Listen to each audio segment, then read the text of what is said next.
ಕೀರ್ತನ ಸಂಗ್ರಹ ಪುಟ 106 ಭಾಗ 1.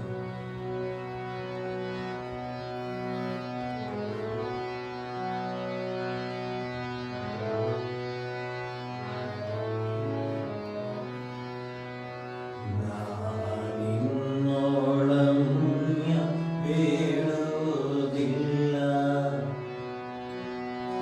ನಾನಿನ್ನೋಳಮ್ಯ ಬೇಡುವುದಿಲ್ಲ.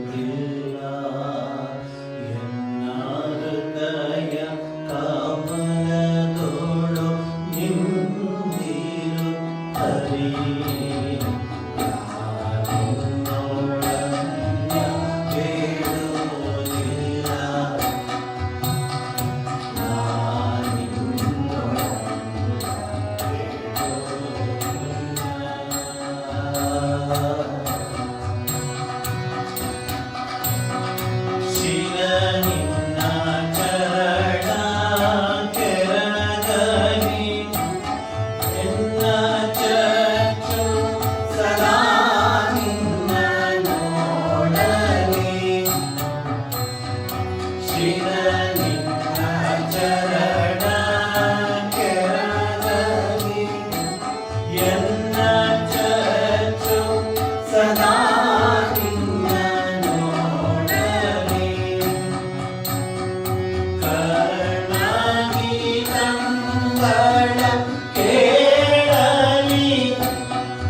साधु सज्जन संग पारई पुरंदर विठ्ठलने इष्टे दय माडो हरिये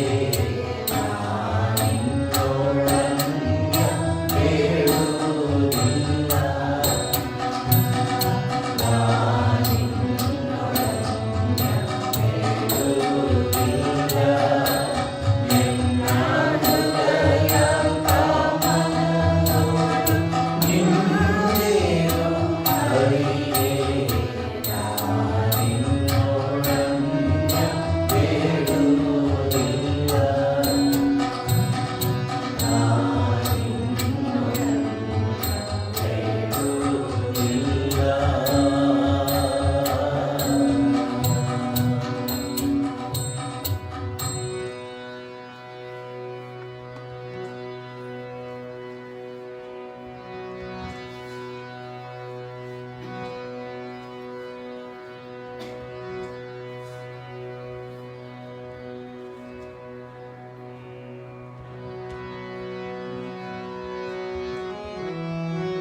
गोविंद जय जय गोपाल जय जय गोविंद जय जय गोपाल जय जय गोविंद जय जय गोपाल जय जय गोविंद जय जय गोपाल जय जय राधा माधव हरि गोविंद जय जय राधा माधव हरि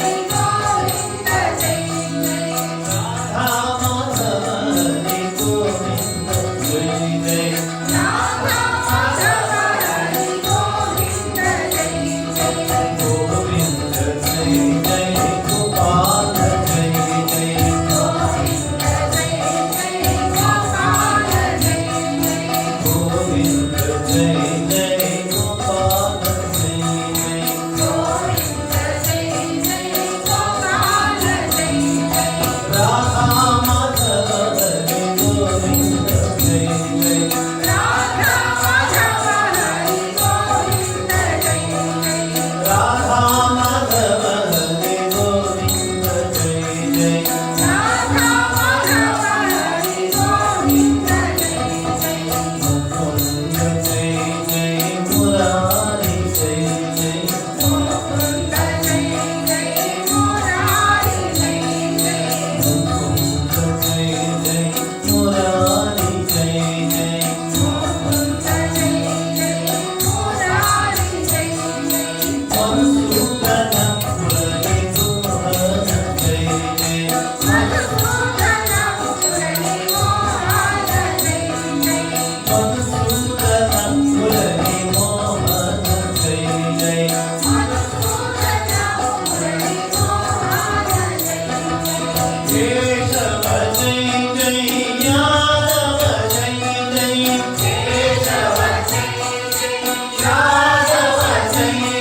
जय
मुरारी जय मुकुंद जय जय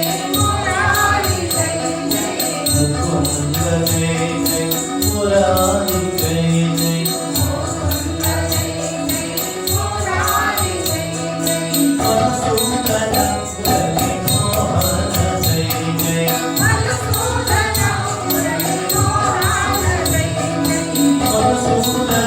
मुरली मोहन जय जय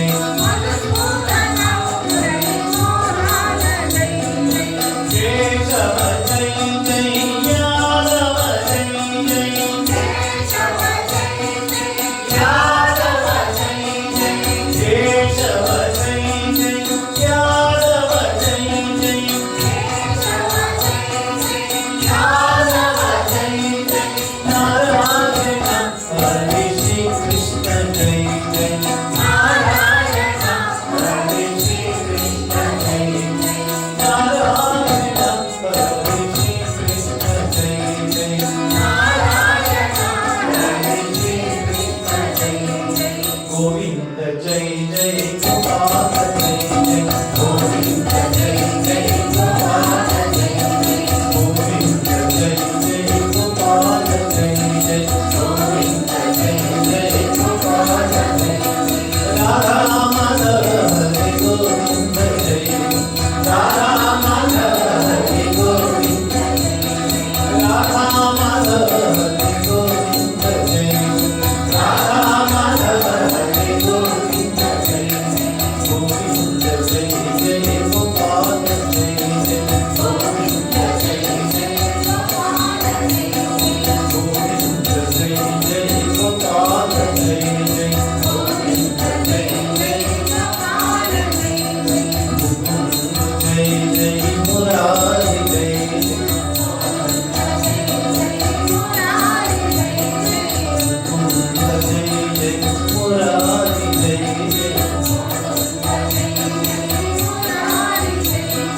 मधुसूदन मुरली मोहन जय मधुसूदन मुरली मोहन जय मधुसूदन मुरली मोहन जय जय मुरली मोहन केशव जय जय यादव जय जय केशव जय जय यादव जय जय केशव जय जय यादव जय जय केशव यादव जय जय नारायण हरे श्री कृष्ण जय नारायण हरे श्री कृष्ण जय नारायण हरे श्री कृष्ण जय नारायण हरे श्री कृष्ण जय गोविंद जय जय गोपाल जय जय गोविंद जय जय गोपाल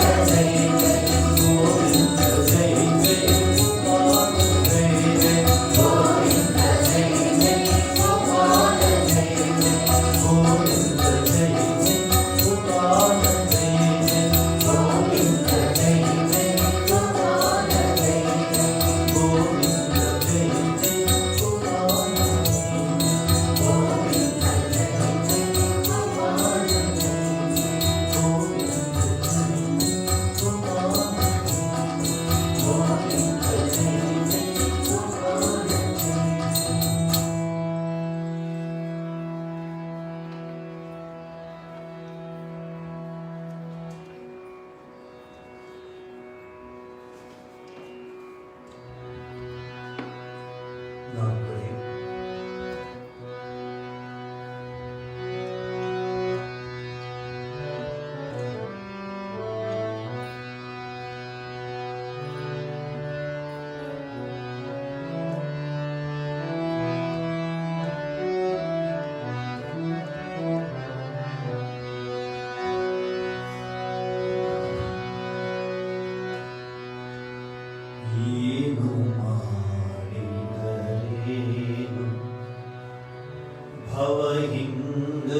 श्रीरामचन्द्र कृपालु भज मन हरण भव भयदारु श्रीरामचन्द्र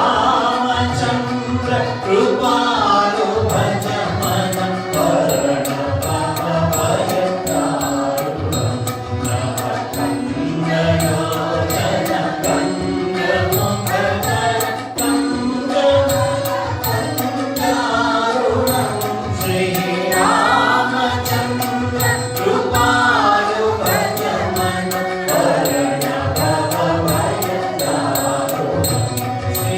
श्रीरामचन्द्र कृपालु भज मन हरण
भव भय दारुण।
ಓಂ ನಮಃ ಶ್ರೀ ಯತಿರಾಜಾಯ ವಿವೇಕಾನಂದ ಸೂರಯೇ ಸಚ್ಚಿತ್ ಸುಖ ಸ್ವರೂಪಾಯ ಸ್ವಾಮಿನೇ ತಾಪಹಾರಿಣಿ. ಹರಿ ಓಂ ತತ್ಸತ್. ಆತ್ಮೀಯ ಬಂಧುಗಳೇ, ಭಕ್ತಿ ಯೋಗದ ಸೋಪಾನದ ವಿಚಾರವನ್ನ ನಿಮ್ಮ ಮುಂದೆ ಪ್ರಸ್ತುತಪಡಿಸ್ತಾ ಇದ್ದೀವಿ. ನಿಜ, ಕರ್ಮಯೋಗದ ಫಲದಿಂದ ಮನುಷ್ಯ ಪರಿಪಕ್ವನಾಗ್ತಾನೆ, ಪರಿಶುದ್ಧನಾಗ್ತಾನೆ. ನಾನು ಅದನ್ನ ಕಳೆದ ಭಾನುವಾರದ ತರಗತಿಯಲ್ಲಿ ತಿಳಿಸಿಕೊಟ್ಟಿದ್ದೆ. ಕೆಲಸ ಮಾಡೋದ್ರಿಂದ ಏನಾಗುತ್ತೆ ಅಂತ ಅನೇಕ ಜನ ಕೇಳ್ತಾರೆ. ಏನಾಗುತ್ತೆ ಕೆಲಸ ಮಾಡ್ತಾನೆ ಇರ್ತೀವಿ, ಏನಾಗುತ್ತೆ ಅಂತ. ಆ ಕೆಲಸ ಮಾಡುವಾಗ ನಾನಲ್ಲ ಕೆಲಸ ಮಾಡೋನು, ನಾನೊಂದು ಯಂತ್ರ, ಅವನು ಯಂತ್ರಿ, ನಿಮಿತ್ತ ಮಾತ್ರ ನಾನು ಇದ್ದೀನಿ ಅಂತ ಹೇಗೆ ಭಗವಾನ್ ಶ್ರೀ ಕೃಷ್ಣ ಭಗವದ್ಗೀತೆಯಲ್ಲಿ ತಿಳಿಸ್ಕೊಟ್ಟಿದ್ದಾನೋ, ನಿಮಿತ್ತ ಮಾತ್ರ ಭವಸವ್ಯ ಸಾಚಿ, ನಿಮಿತ್ತ ಮಾತ್ರ ನೀನು ಅನ್ನೋ ಭಾವನೆ ನಮಗೆ ಬಂದು ನಾವು ಮಾಡುವಂತಹ ಎಲ್ಲಾ ಕೆಲಸಗಳು ಇಲ್ಲಿ ಬರೀ ಪೂಜೆ ಅಂತ ಅನ್ಕೋಬೇಡಿ. ಒಬ್ಳು ಗೃಹಿಣಿ ಮನೆಯಲ್ಲಿ ಏನೇನು ಕೆಲಸ ಮಾಡ್ತಾಳೋ, ಒಬ್ಬ ಮೇಷ್ಟ್ರು, ಒಬ್ಬ ಡಾಕ್ಟರು, ಒಬ್ಬ ಇಂಜಿನಿಯರು, ಹೀಗೆ ಯಾರ್ಯಾರು ಏನೇನು ಕೆಲಸ ಮಾಡ್ತಾರೋ, ಒಬ್ಬ ವ್ಯಾಪಾರಿ, ಒಬ್ಬ ಆಡಳಿತಗಾರ, ಎಲ್ಲ ಏನೇನು ಕೆಲಸ ಮಾಡ್ತಾರೋ ನನ್ನ ಕರ್ತವ್ಯ ಅಂತ ಭಾವಿಸಿ ಯತ್ಯ ಕರ್ಮ ಕರೋಮಿ ತತ್ತದಖಿಲಂ ಶಂಭೋ ತವ ಆರಾಧನ, ಪರಮಾತ್ಮನಿಗೆ ಎಲ್ಲ ಸಮರ್ಪಿತವಾದ ಈ ಕೆಲಸವನ್ನ ಶ್ರೀ ಸ್ವಾಮಿ ವಿವೇಕಾನಂದ ತಿಳಿಸ್ಕೊಡ್ತಾರೆ. ಕೆಲಸದ ಬದಲು ಅದನ್ನ ಪೂಜೆ, work convert as A worship ಅಂತ. ಕೆಲಸವನ್ನ ಪೂಜೆಯ ರೀತಿಯಲ್ಲಿ ಬದಲಾಯಿಸಿ ಅದನ್ನೇನಾದರೂ ಕೈಗೊಂಡಿದ್ದೇ ಆದ್ರೆ ನಿಜಕ್ಕೂ ಆ ಕೆಲಸಗಳು ಪೂಜೆ ಆಗುತ್ತೆ, ಆರಾಧನೆ ಆಗುತ್ತೆ, ಅರ್ಚನೆ ಆಗುತ್ತೆ, ಪ್ರಾರ್ಥನೆ ಆಗುತ್ತೆ. ಈ ಒಂದು ಸಂದರ್ಭದಲ್ಲಿ ಕೆಲಸವನ್ನ ಮಾಡಿದ ವ್ಯಕ್ತಿಗೆ ಏನಾಗುತ್ತೆ ಅಂದ್ರೆ ಪರಿಶುದ್ಧನಾಗ್ತಾನೆ. ಚಿತ್ತ ಅಂದ್ರೆ ಅವನ ಮನಸ್ಸು, ಕಾಯ ವಾಚ ಮನಸ್ಸ ಏನಿದೆ ಪರಿಶುದ್ಧವಾಗುತ್ತೆ, ಚಿತ್ತಶುದ್ಧಿ ಆಗುತ್ತೆ, ಕ್ರಿಸ್ಟಲ್ ಕ್ಲಿಯರ್ ಅಂತ ಹೇಳ್ತಾರೆ. ಯಾವ ಅಂಕು ಡೊಂಕುಗಳಿರೋದಿಲ್ಲ, ಯಾವ ವಿಚಾರಗಳು ಇರುವುದಿಲ್ಲ, ಯಾವ ತರಾತ್ಮ ಅಂದ್ರೆ ನಾನ್ ಮಾಡಿದೆ ಇದು ಅವ್ರು ಮಾಡಿದ್ರು ಅನ್ನೋ ಭಾವನೆ ಇರಲ್ಲ, ಎಲ್ಲ ಪರಮಾತ್ಮ ಅನ್ನೋ ಭಾವನೆ ಬರುತ್ತೆ. ಆ ಪರಿಶುದ್ಧವಾದ ಭಾವನೆಯನ್ನು ತೆಗೆದುಕೊಂಡ ನಂತರ ಭಕ್ತಿಯೋಗಕ್ಕೆ ಅವನು ಅರ್ಹನಾಗ್ತಾನೆ. ನಾನು ಕಳೆದ ಬಾರಿ ತಮಾಷೆಗೂ ಹೇಳಿದ್ದೆ, ಭಕ್ತರು ಯಾರು ಹೆಚ್ಚಿನ ರಸೀದಿಗಳಿಂದ ಬರ್ತಾರೋ, ಯಾರು ಹೆಚ್ಚಿನ ಹೂಗಳನ್ನು ತೆಗೆದುಕೊಂಡು ಹೋಗ್ತಾರೋ, ಯಾರು ಹೆಚ್ಚಿನ ಸೇವೆಯನ್ನ ಮಾಡ್ತಾರೋ ಅವರು ಭಕ್ತರು ಅಂತಲ್ಲ ಅರ್ಥ. ಭಕ್ತ ಅಂದ್ರೆ ಪರಿಶುದ್ಧವಾದ ಹೃದಯ ಇದ್ದವನು ಭಕ್ತನಾಗ್ತಾನೆ. ಸ್ವಾಮಿ ವಿವೇಕಾನಂದರು ಬಹಳ ಒಂದು ಸ್ಪಷ್ಟವಾಗಿ ತಿಳಿಸ್ತಾರೆ, ಭಕ್ತಿ ಮಾರ್ಗದಲ್ಲಿ ಪರಿಶುದ್ಧವಾದ ಹೃದಯ ಇದ್ದಾಗ ಪ್ರೀತಿ ತಾನಾಗಿ ಬಂದ್ಬಿಡತ್ತೆ. ಅದು ಹೇಳ್ಕೊಡ್ಬೇಕಾಗಿಲ್ಲ ಯಾರು. ಪರಿಶುದ್ಧವಾದ ಹೃದಯ ಇರುತ್ತೆ ಅವರಿಗೆ. ಹೇಗೆ ಮೀರಾ ಶ್ರೀ ಕೃಷ್ಣನನ್ನ ಅರ್ಚಿಸಿದ್ಲೋ, ವಿಠಲ ರುಕುಮಾಯಿ ಪಾಂಡುರಂಗ ವಿಠಲನ್ನ ಹೇಗೆ ಸಂತರು, ಮಹಾತ್ಮರು, ಏಕನಾಥರು, ಈ ದಾಸ ವರೇಣ್ಯರಲ್ಲೆಲ್ಲ ಆ ಪರಮಾತ್ಮನನ್ನು ಪ್ರೀತಿಸಿದ್ರು. ಈ ಪ್ರೀತಿ ಕಲುಷಿತ ಹೃದಯದಿಂದ ಬರೋದಿಲ್ಲ, ಪರಿಶುದ್ಧವಾದ ಹೃದಯದಲ್ಲಿ ಬರುತ್ತೆ. ಅಕ್ಕ ಮಹಾದೇವಿ,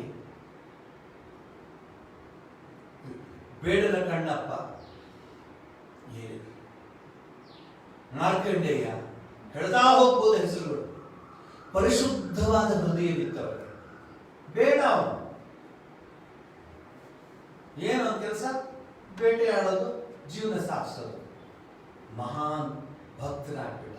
ವಾಲ್ಮೀಕಿ ಇವ್ರನ್ನೆಲ್ಲ ನೋಡಿ ಯಾರು ಸಹ ಏನು ವೇದಾಂತವನ್ನು ಓದಲಿಲ್ಲ, ಹೃದಯ ಪರಿಶುದ್ಧವಾಗಿತ್ತು, ಅವರ ಕೆಲಸವೆಲ್ಲ ಪರಮಾತ್ಮನಿಗೆ ಸಮರ್ಪಿತವಾಗಿತ್ತು. ಈ ಒಂದು ಹಿನ್ನೆಲೆಯಲ್ಲಿ ಭಕ್ತಿ ಮಾರ್ಗದ ಸೋಪಾನವನ್ನು ನಾವು ಒಂದೊಂದಾಗಿ ಮೇಲಕ್ಕೆ ಏರ್ತಾ ಇದ್ದೀವಿ. ಇವತ್ತಿನ ವಿಚಾರ ಏನಂದ್ರೆ, ವೇದದಲ್ಲಿ ಹೇಗೆ ಭಗವಂತನನ್ನ ವರ್ಣಿಸ್ತಾರೆ. ಈಗ ಭಕ್ತಿ ಅಂದ್ರೆ ಏನು? ಭಜಿಸುದು, ಪ್ರಾರ್ಥಿಸೋದು, ಅರ್ಚಿಸೋದು, ಆರಾಧಿಸೋದು. ಯಾರಿಗೆ? ನನ್ನ ಅನುಭವದಲ್ಲಿ ನಾನು ನೋಡಿದ್ದೀನಿ, ಯಾವ ಭಕ್ತ ಯಾವ ದೇವರಿಗೆ ಅರ್ಚಿಸ್ತಾನೋ ಅವನಿಗೆ ಪೂರ್ಣವಾದ ಮಾಹಿತಿನೇ ಇರುವುದಿಲ್ಲ. ಯಾರೋ ಫೋಟೋ ಕೊಟ್ರು, ದೇವಸ್ಥಾನಕ್ಕೆ ಹೋಗಿದ್ರು, ರಾಮೇಶ್ವರಕ್ಕೆ ಹೋಗಿದ್ರಂತೆ, ತಂದು ಒಂದು ಫೋಟೋ ಕೊಟ್ಟರು, ಅದನ್ನು ಪೂಜೆ ಮಾಡಕ್ಕೆ ಶುರು ಮಾಡಿದೆ. ಧರ್ಮಸ್ಥಳಕ್ಕೆ ಹೋಗಿದ್ರಂತೆ, ಅದೊಂದು ಒಂದು ಫೋಟೋ ತಂದ್ರು, ಪೂಜೆ ಮಾಡಕ್ಕೆ ಶುರು ಮಾಡಿದೆ. ಕಾಶಿಗೆ ಹೋಗಿದ್ರಂತೆ, ಶಿವಲಿಂಗವನ್ನು ತಂದ್ರಂತೆ, ಅದನ್ನು ಪೂಜೆ ಮಾಡ್ಲಿಕ್ಕೆ ಶುರು ಮಾಡಿದೆ. ದ್ವಾರಕೆಗೆ ಹೋಗಿದ್ರಂತೆ, ಕೃಷ್ಣನ ವಿಗ್ರಹ ತಂದ್ರಂತೆ, ಅದನ್ನು ಪೂಜೆ ಮಾಡ್ಲಿಕ್ಕೆ ಶುರು ಮಾಡಿದೆ. ಅಮರನಾಥಕ್ಕೆ ಹೋಗಿದ್ರಂತೆ, ಅಲ್ಲೊಂದು ಫೋಟೋ ತಂದ್ರಂತೆ, ಇಟ್ಬಿಟ್ಟು ಪೂಜೆ ಬರೀ ಹೀಗೆ ಇದ್ದೀವಿ. ಯಾರಿಗೆ ನೀನು ಪೂಜೆ ಮಾಡ್ತಿದೀಯಾ? ನೀನು ಪೂಜೆ ಮಾಡ್ತಿರುವಂತಹ ಆ ಒಂದು ಶಕ್ತಿಯ ಬಗ್ಗೆ ನೀನು ತಿಳ್ಕೊಂಡಿದ್ಯಾ? ಏನದು? ಈಗ ಹೇಳ್ತಾರೆ ಭಗವಾನ್. ಯಾರದು ಭಗವಾನ್? ಭಗವದ್ಗೀತೆಯಲ್ಲಿ ಶಂಕರ ಭಗವತ್ಪಾದಾಚಾರ್ಯರು ಭಗವಾನ್ ಅನ್ನೋದಕ್ಕೆ ಬಹಳ ಅದ್ಭುತವಾಗಿ ವರ್ಣಿಸಿದ್ದಾರೆ. ಅದನ್ನ ನಾನು ಮುಂದೆ ತಿಳಿಸ್ತೇನೆ. ಇವತ್ತು ವೇದಗಳಲ್ಲಿ ಯಾವ ರೀತಿ ಪರಮಾತ್ಮನನ್ನ ವರ್ಣಿಸಿದ್ದಾರೆ. ಯಾಕೆಂದ್ರೆ ಹಿಂದೂ ಧರ್ಮ ವೇದಗಳ ಮೇಲೆ ಆಧಾರಿತವಾಗಿರೋದು. ವೇದಗಳು ಏನೇನು ಹೇಳಿದ್ದವು ಅದೆಲ್ಲ ಹಿಂದೂ ಧರ್ಮ ಅನುಷ್ಠಾನ ರೂಪಕ್ಕೆ ತರುತ್ತೆ. ನೀವು ಪೂಜೆ ಮಾಡಿ, ಭಕ್ತಿಯಿಂದ ಪೂಜೆ ಮಾಡಿ, ಕರ್ಮಯೋಗಿಗಳಾಗಿ, ಜ್ಞಾನಯೋಗಿಗಳಾಗಿ, ರಾಜಯೋಗಿಗಳಾಗಿ, ಏನೇ ಆಗಿ ಅದೆಲ್ಲವೂ ಈ ವೇದಗಳಲ್ಲಿ ಅದರ ಅರ್ಥಗಳು, ಅದರ ವಿಚಾರಗಳು ತುಂಬಿದೆ. ವೇದ ಅಂದ್ರೆ ಬರೀ ಸನ್ಯಾಸಿಗಳಿಗೆ, ಅಥವಾ ವೇದ ಅಂದ್ರೆ ಬರೀ ಅರ್ಚಕರಿಗೆ, ಪೂಜೆ ಮಾಡೋರಿಗೆ, ವೇದ ಅಂದ್ರೆ ನಮಗಲ್ಲ ಅನ್ನೋ ಭಾವನೆ ಅಲ್ಲ. ವೇದ ಅಂದ್ರೆ ಪ್ರತಿಯೊಬ್ಬ ಮನುಷ್ಯನಿಗೂ ಅದು ದಾರಿ ತೋರುವಂತಹ ಶಕ್ತಿಯನ್ನು ಪಡೆದಿದೆ. ವೇದ ಸಂಸಾರಿಗೂ ಇರ್ಬೋದು, ಸನ್ಯಾಸಿಗೂ ಇರ್ಬೋದು, ಸರ್ವಸಂಗ ಪರಿತ್ಯಾಗಿಗೂ ಇರ್ಬೋದು, ಗೃಹಸ್ಥನಿಗಿರ್ಬೋದು, ಗೃಹಿಣಿಗಿರ್ಬೋದು. ಮಾನವನಿಗೆ ಮಾನವ ಧರ್ಮವನ್ನ ಅರಿತು ಮಾನವನನ್ನಾಗಿಸೋದಕ್ಕೆ ವೇದಗಳು ದಾರಿ ತೋರುತ್ತವೆ. ಅಲ್ಲಿ ಜ್ಞಾನಕಾಂಡ, ಕರ್ಮಕಾಂಡ ಅಂತ ಅನೇಕ ವಿಧಗಳಿದೆ, ದಾರಿಗಳಿದೆ. ಅದೆಲ್ಲ ಇನ್ ಡೆಪ್ತ್ ಸ್ಟಡಿ ಮಾಡಿದಾಗ ಗೊತ್ತಾಗುತ್ತೆ. ನಾವು ಇಲ್ಲೇ ತೆಗೆದುಕೊಳ್ಳೋಣ. ವೇದಗಳು conception of god in Vedas ಅನ್ನೋದು ಅನ್ಕೋಬಹುದು ಇವತ್ತಿನ ಸಬ್ಜೆಕ್ಟ್. ವೇದಗಳಲ್ಲಿ ಹೇಗೆ ಭಗವಂತನನ್ನ ವರ್ಣಿಸಿದ್ದಾರೆ, ವೇದಗಳಲ್ಲಿ ಭಗವಂತನ ವರ್ಣಿಸಿರೋ ವಿಚಾರ ಹೇಗಿದೆ ಅಂತ ತೆಗೆದುಕೊಂಡ್ರೆ, ಒಂದು ಕಡೆ ವಿಶ್ವತಃ ಚಕ್ಷುರುತ, ವಿಶ್ವತೋ ಮುಖೋ, ವಿಶ್ವತೋ ಹಸ್ತರುತ, ವಿಶ್ವತಃ ಸಂಬಾಹುಭ್ಯಾಂ ನಮತಿ ಸಂಪತ ತೈದ್ಯಾವ ಪೃಥಿವಿ ಜನಯನ್ ದೇವ ಏಕಃ. ಭಗವಂತನ ಮಹಿಮೆಯನ್ನೇ ಕೊಂಡಾಡುತ್ತೆ ಈ ಶ್ಲೋಕ. ವಿಶ್ವತಕ್ಷರುತ, ಭಗವಂತನು ಸೃಷ್ಟಿಸಿರುವ ಜೀವರಾಶಿಗಳು ಅನಂತವಾಗಿದೆ. ಒಂದೊಂದು ವಿಶಿಷ್ಟವಾಗಿದ್ದು ಮತ್ತೊಂದಕ್ಕಿಂತ ವಿಲಕ್ಷಣವಾಗಿದೆ. ಒಂದೇ ಜಾತಿಯ ಜೀವರುಗಳು ಕೂಡ ಒಬ್ಬರಿದ್ದಂತೆ ಇನ್ನೊಬ್ಬರಿಲ್ಲ. ಹೀಗೆ ಹುಡುಕುತ್ತಾ ಹೋದರೆ ಜಗತ್ ವೈಚಿತ್ರದ ಆಳವನ್ನು ಕಂಡವನೇ ಇರಲಾರದು. ಎಷ್ಟು ಅದ್ಭುತವಾಗಿದೆ ನೋಡಿ. ಇವಾಗ ಒಂದು ತೋಟಕ್ಕೆ ನೋಡಿ, ಹೂವಿನ ತೋಟಕ್ಕೆ ಹೋಗಿ ನೋಡ್ಕೊಂಡು, ಒಂದೊಂದು ಹೂವು ಅದರ ಒಂದು ಮಕರಂದ, ಅದರ ಒಂದು ರೂಪ, ಅದರ ಒಂದು ಬಣ್ಣ, ಅದರ ಒಂದು ವರ್ಣ, ಅದರ ಒಂದು ಆ ಒಂದು ಏನಂತಾರೆ ಫ್ರಾಗ್ರೆನ್ಸ್, ಅದರ ಒಂದು ಮಂದಾರ, ಏನು ಅನುಭವ. ಒಂದನ್ನ ನಿಮ್ಗೆ ಎಕ್ಸ್ಪ್ಲೇನ್ ಮಾಡ್ಲಿಕ್ಕೆ ನನಗೆ ಇಷ್ಟು ಕಷ್ಟ ಆಗ್ತಿದೆ. ಒಂದೊಂದು ಜೀವವನ್ನ ಅವನು ಸೃಷ್ಟಿ ಮಾಡಿದಾಗ ಯಾವ್ಯಾವ ರೀತಿ ಇಲ್ಲ, ಎಂತೆಂಥವ್ರನ್ನ ಸೃಷ್ಟಿ ಮಾಡ್ತಾನೆ ಪರಮಾತ್ಮ. MS ಸುಬ್ಬಲಕ್ಷ್ಮಿಯ ಕಂಠ, ಬಾಲಮುರಳಿ ಕೃಷ್ಣರ ಕಂಠ, ಭೀಮಸೇನ್ ಜೋಶಿಯರ ಕಂಠ, ಗಂಗೂಬಾಯಿ ಹನಗಲರ ಕಂಠ, DV ಪಲುಸ್ಕರರ ಕಂಠ. ಏನ್ ಹೇಳ್ತೀರ? ವೀಣೆ ಶೇಷಣ್ಣ ಸುಬ್ಬಣ್ಣ ಅವರ ಕೈಯ, ಅವರ ಹಸ್ತದ ಆ ಒಂದು ಶಕ್ತಿ, ಏನಿವೆಲ್ಲ. Madurai Somu, to name a few, ದಿಗ್ಗಜರೆಲ್ಲ ಇದ್ದಾರೆ. ಏನಿದು ಪರಮಾತ್ಮನ ಆ ಒಂದು ಶಕ್ತಿ. ಹಾಗೆ ಗೊತ್ತಾಗುತ್ತೆ ಅವನು ಯಾರು.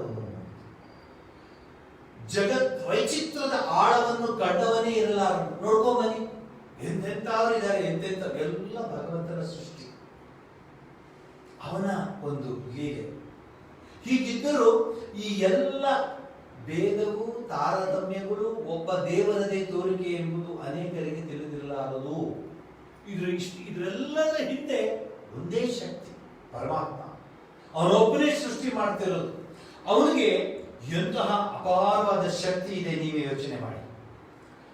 ಉಪನಿಷತ್ತು ಈಗ ಅದನ್ನು ತಿಳಿದುಕೊಂಡಿರುತ್ತದೆ. ಈ ಪರಮಾತ್ಮನು ಎಲ್ಲೆಲ್ಲಿಯೂ ಕಣ್ಣು ಮುಖಗಳುಳ್ಳವನು.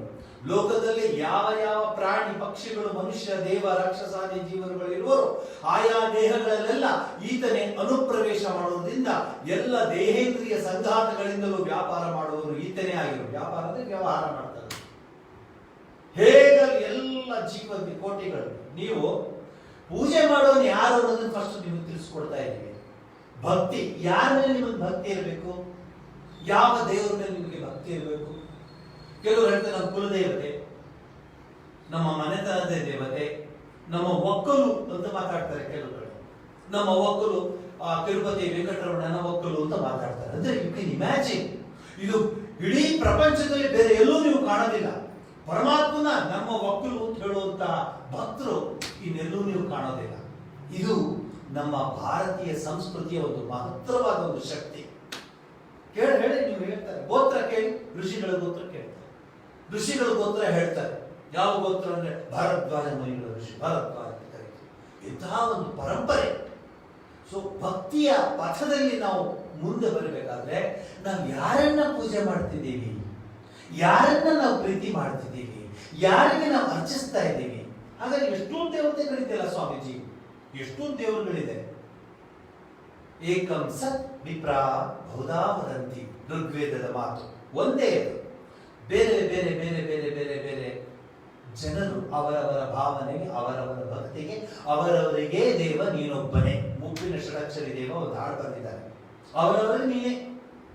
ಹಾಗಂದ್ಬಿಟ್ಟ ಕ್ಷಣಕ್ಕೆ ಈ ದೇವರ ಹತ್ರ ಶಕ್ತಿ ಜಾಸ್ತಿ ಇದೆ, ಆ ದೇವರ ಹತ್ರ ಶಕ್ತಿ ಜಾಸ್ತಿ ಇದೆ, ನಾವು ಅದನ್ನ ಅನ್ಕೊಳ್ಳೋದು. ಮನುಷ್ಯ, ಹುಲು ಮಾನವ ತನ್ನ ಅಲ್ಪ ಬುದ್ಧಿಯಿಂದ ಗೇಜ್ ಮಾಡ್ತಾನೆ. ಈ ದೇವರಿಗೆ ಅಷ್ಟು ಶಕ್ತಿ ಇದೆ, ಯಾವ ದೇವರಿಗೆ ಶಕ್ತಿ ಇದೆ ಅಂತಲ್ಲ. ಸಿಹಿ ಸಿಹಿನೇ, ತುಂಬಾ ಸಿಹಿ ಅಂತ ಏನಿಲ್ಲ, ಸಿಹಿ. ಆ ಸಿಹಿ ಬೇರೆ ಬೇರೆ ಬೇರೆ ಬೇರೆ ರೂಪದಲ್ಲಿ ನಮಗೆ ಕಾಣುತ್ತೆ. ಅದನ್ನ ಚೆನ್ನಾಗಿ ಹೇಳ್ಬೇಕಂದ್ರೆ ಸಂಕ್ರಾಂತಿ ಸಂದರ್ಭದಲ್ಲಿ ಅಚ್ಚಿನ ಅಂದ್ರೆ ಸಕ್ಕರೆ ಅಚ್ಚಿನ ಬೊಂಬೆಗಳು ಮಾಡ್ತಾರೆ. ಎಲ್ಲಾ ಬೊಂಬೆಗಳು ಒಂದು ಬೇರೆ ಬೇರೆ ಬೇರೆ ಬೇರೆ ರೂಪದಲ್ಲಿರುತ್ತೆ. ನಾವು ಜಗಳ ಆಡ್ತಾ ಇದ್ವು, ಆನೆ ನಾನು ಕೊಡೋ, ಕುದುರೆ ನೀನು ತಗೊಳ್ಳೋ, ಚಿಕ್ಕದೇ ನೀನು ಕೊಡು, ದೊಡ್ಡದ್ ನಾನು ಕೊಡು, ಬೃಂದಾವನ ನೀನು ಇಟ್ಕೋ, ರೌಂಡ್ ಇರೋದು ನಾನು ಕೊಡು. ಎಲ್ಲದಕ್ಕೂ ಸಿಹಿ ಒಂದೇ. ಏಕಂ ಸತ್ ವಿಪ್ರಾ ಬಹುಧಾ ವದಂತಿ, ಋಗ್ವೇದದ ಮಾತು. ಶಕ್ತಿ ಅದನ್ನ ನಾವು ಯೋಚನೆ ಮಾಡಬೇಕು. ಅನೇಕ ಜನರು ನಾನು ನೋಡಿದ್ದೀನಿ, ಯಾರಿಗೆ ಅವರು ಪೂಜೆ ಮಾಡ್ತಿದ್ದಾರೆ ಅಂತ ಅವ್ರಿಗೆ ಸರಿಯಾಗಿ ಗೊತ್ತಿರಲ್ಲ. ಯಾವ ದೇವತೆಗೆ ಅವರು ಪೂಜೆ ಮಾಡ್ತಿದ್ದಾರೆ ನೋಡಿ. ಈಗ ಮೀರಿಗೆ ಪೂರ್ತಿ ಗೊತ್ತಿತ್ತು. ಇವನೊಬ್ಬೆ ಮೇರೆ ತೋ ಗಿರಿಧರ್ ಗೋಪಾಲ್, ದೂಸರ ನ ಕೋಯಿ, ದೂಸರ ನ ಕೋಯಿ, ಮೇರೆ ತೋ ಗಿರಿಧರ್ ಗೋಪಾಲ್. ಅವಳ ನಿಂತಲ್ಲಿ, ಕುಳಿತಲ್ಲಿ, ಮಾತನಾಡೋದ್ರಲ್ಲಿ, ಎಲ್ಲದರಲ್ಲೂ ಗೋಪಾಲ ಗೋಪಾಲ ಗೋಪಾಲ ಗೋಪಾಲ, ಗಿರಿಧಾರಿ ಗಿರಿಧಾರಿ ಅಂತಿತ್ತು.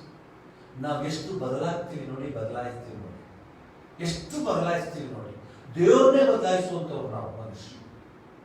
ಹೇಳ್ತಾರೆ ಯಾರು, ಅಯ್ಯೋ ಆ ದೇವರು ನೀವು ಯಾವ ದೇವಸ್ಥಾನಕ್ಕೆ ಹೋಗ್ತಿದ್ದೀರಾ, ಅಲ್ಲೆಲ್ಲ ಆಗೋದಿಲ್ಲ, ನಾನು ಇನ್ನೊಂದು ದೇವಸ್ಥಾನದ ಅಡ್ರೆಸ್ ಕೊಡ್ತೀನಿ, ಅಲ್ಲೋಗಿ ನೀವು ಅನ್ಕೊಂಡಿದ್ದೆಲ್ಲ ಆಗುತ್ತೆ. ಮತ್ತೆ ಇವ್ರು ಅಲ್ಲಿಂದ ಒಳಗೆ ಓಡೋಗ್ತಾರೆ ನೋಡಿ. ನಮ್ಮ ಭಕ್ತಿ ವ್ಯಾಪಾರೀಕರಣವಾಗ್ಬಿಟ್ಟಿದೆ.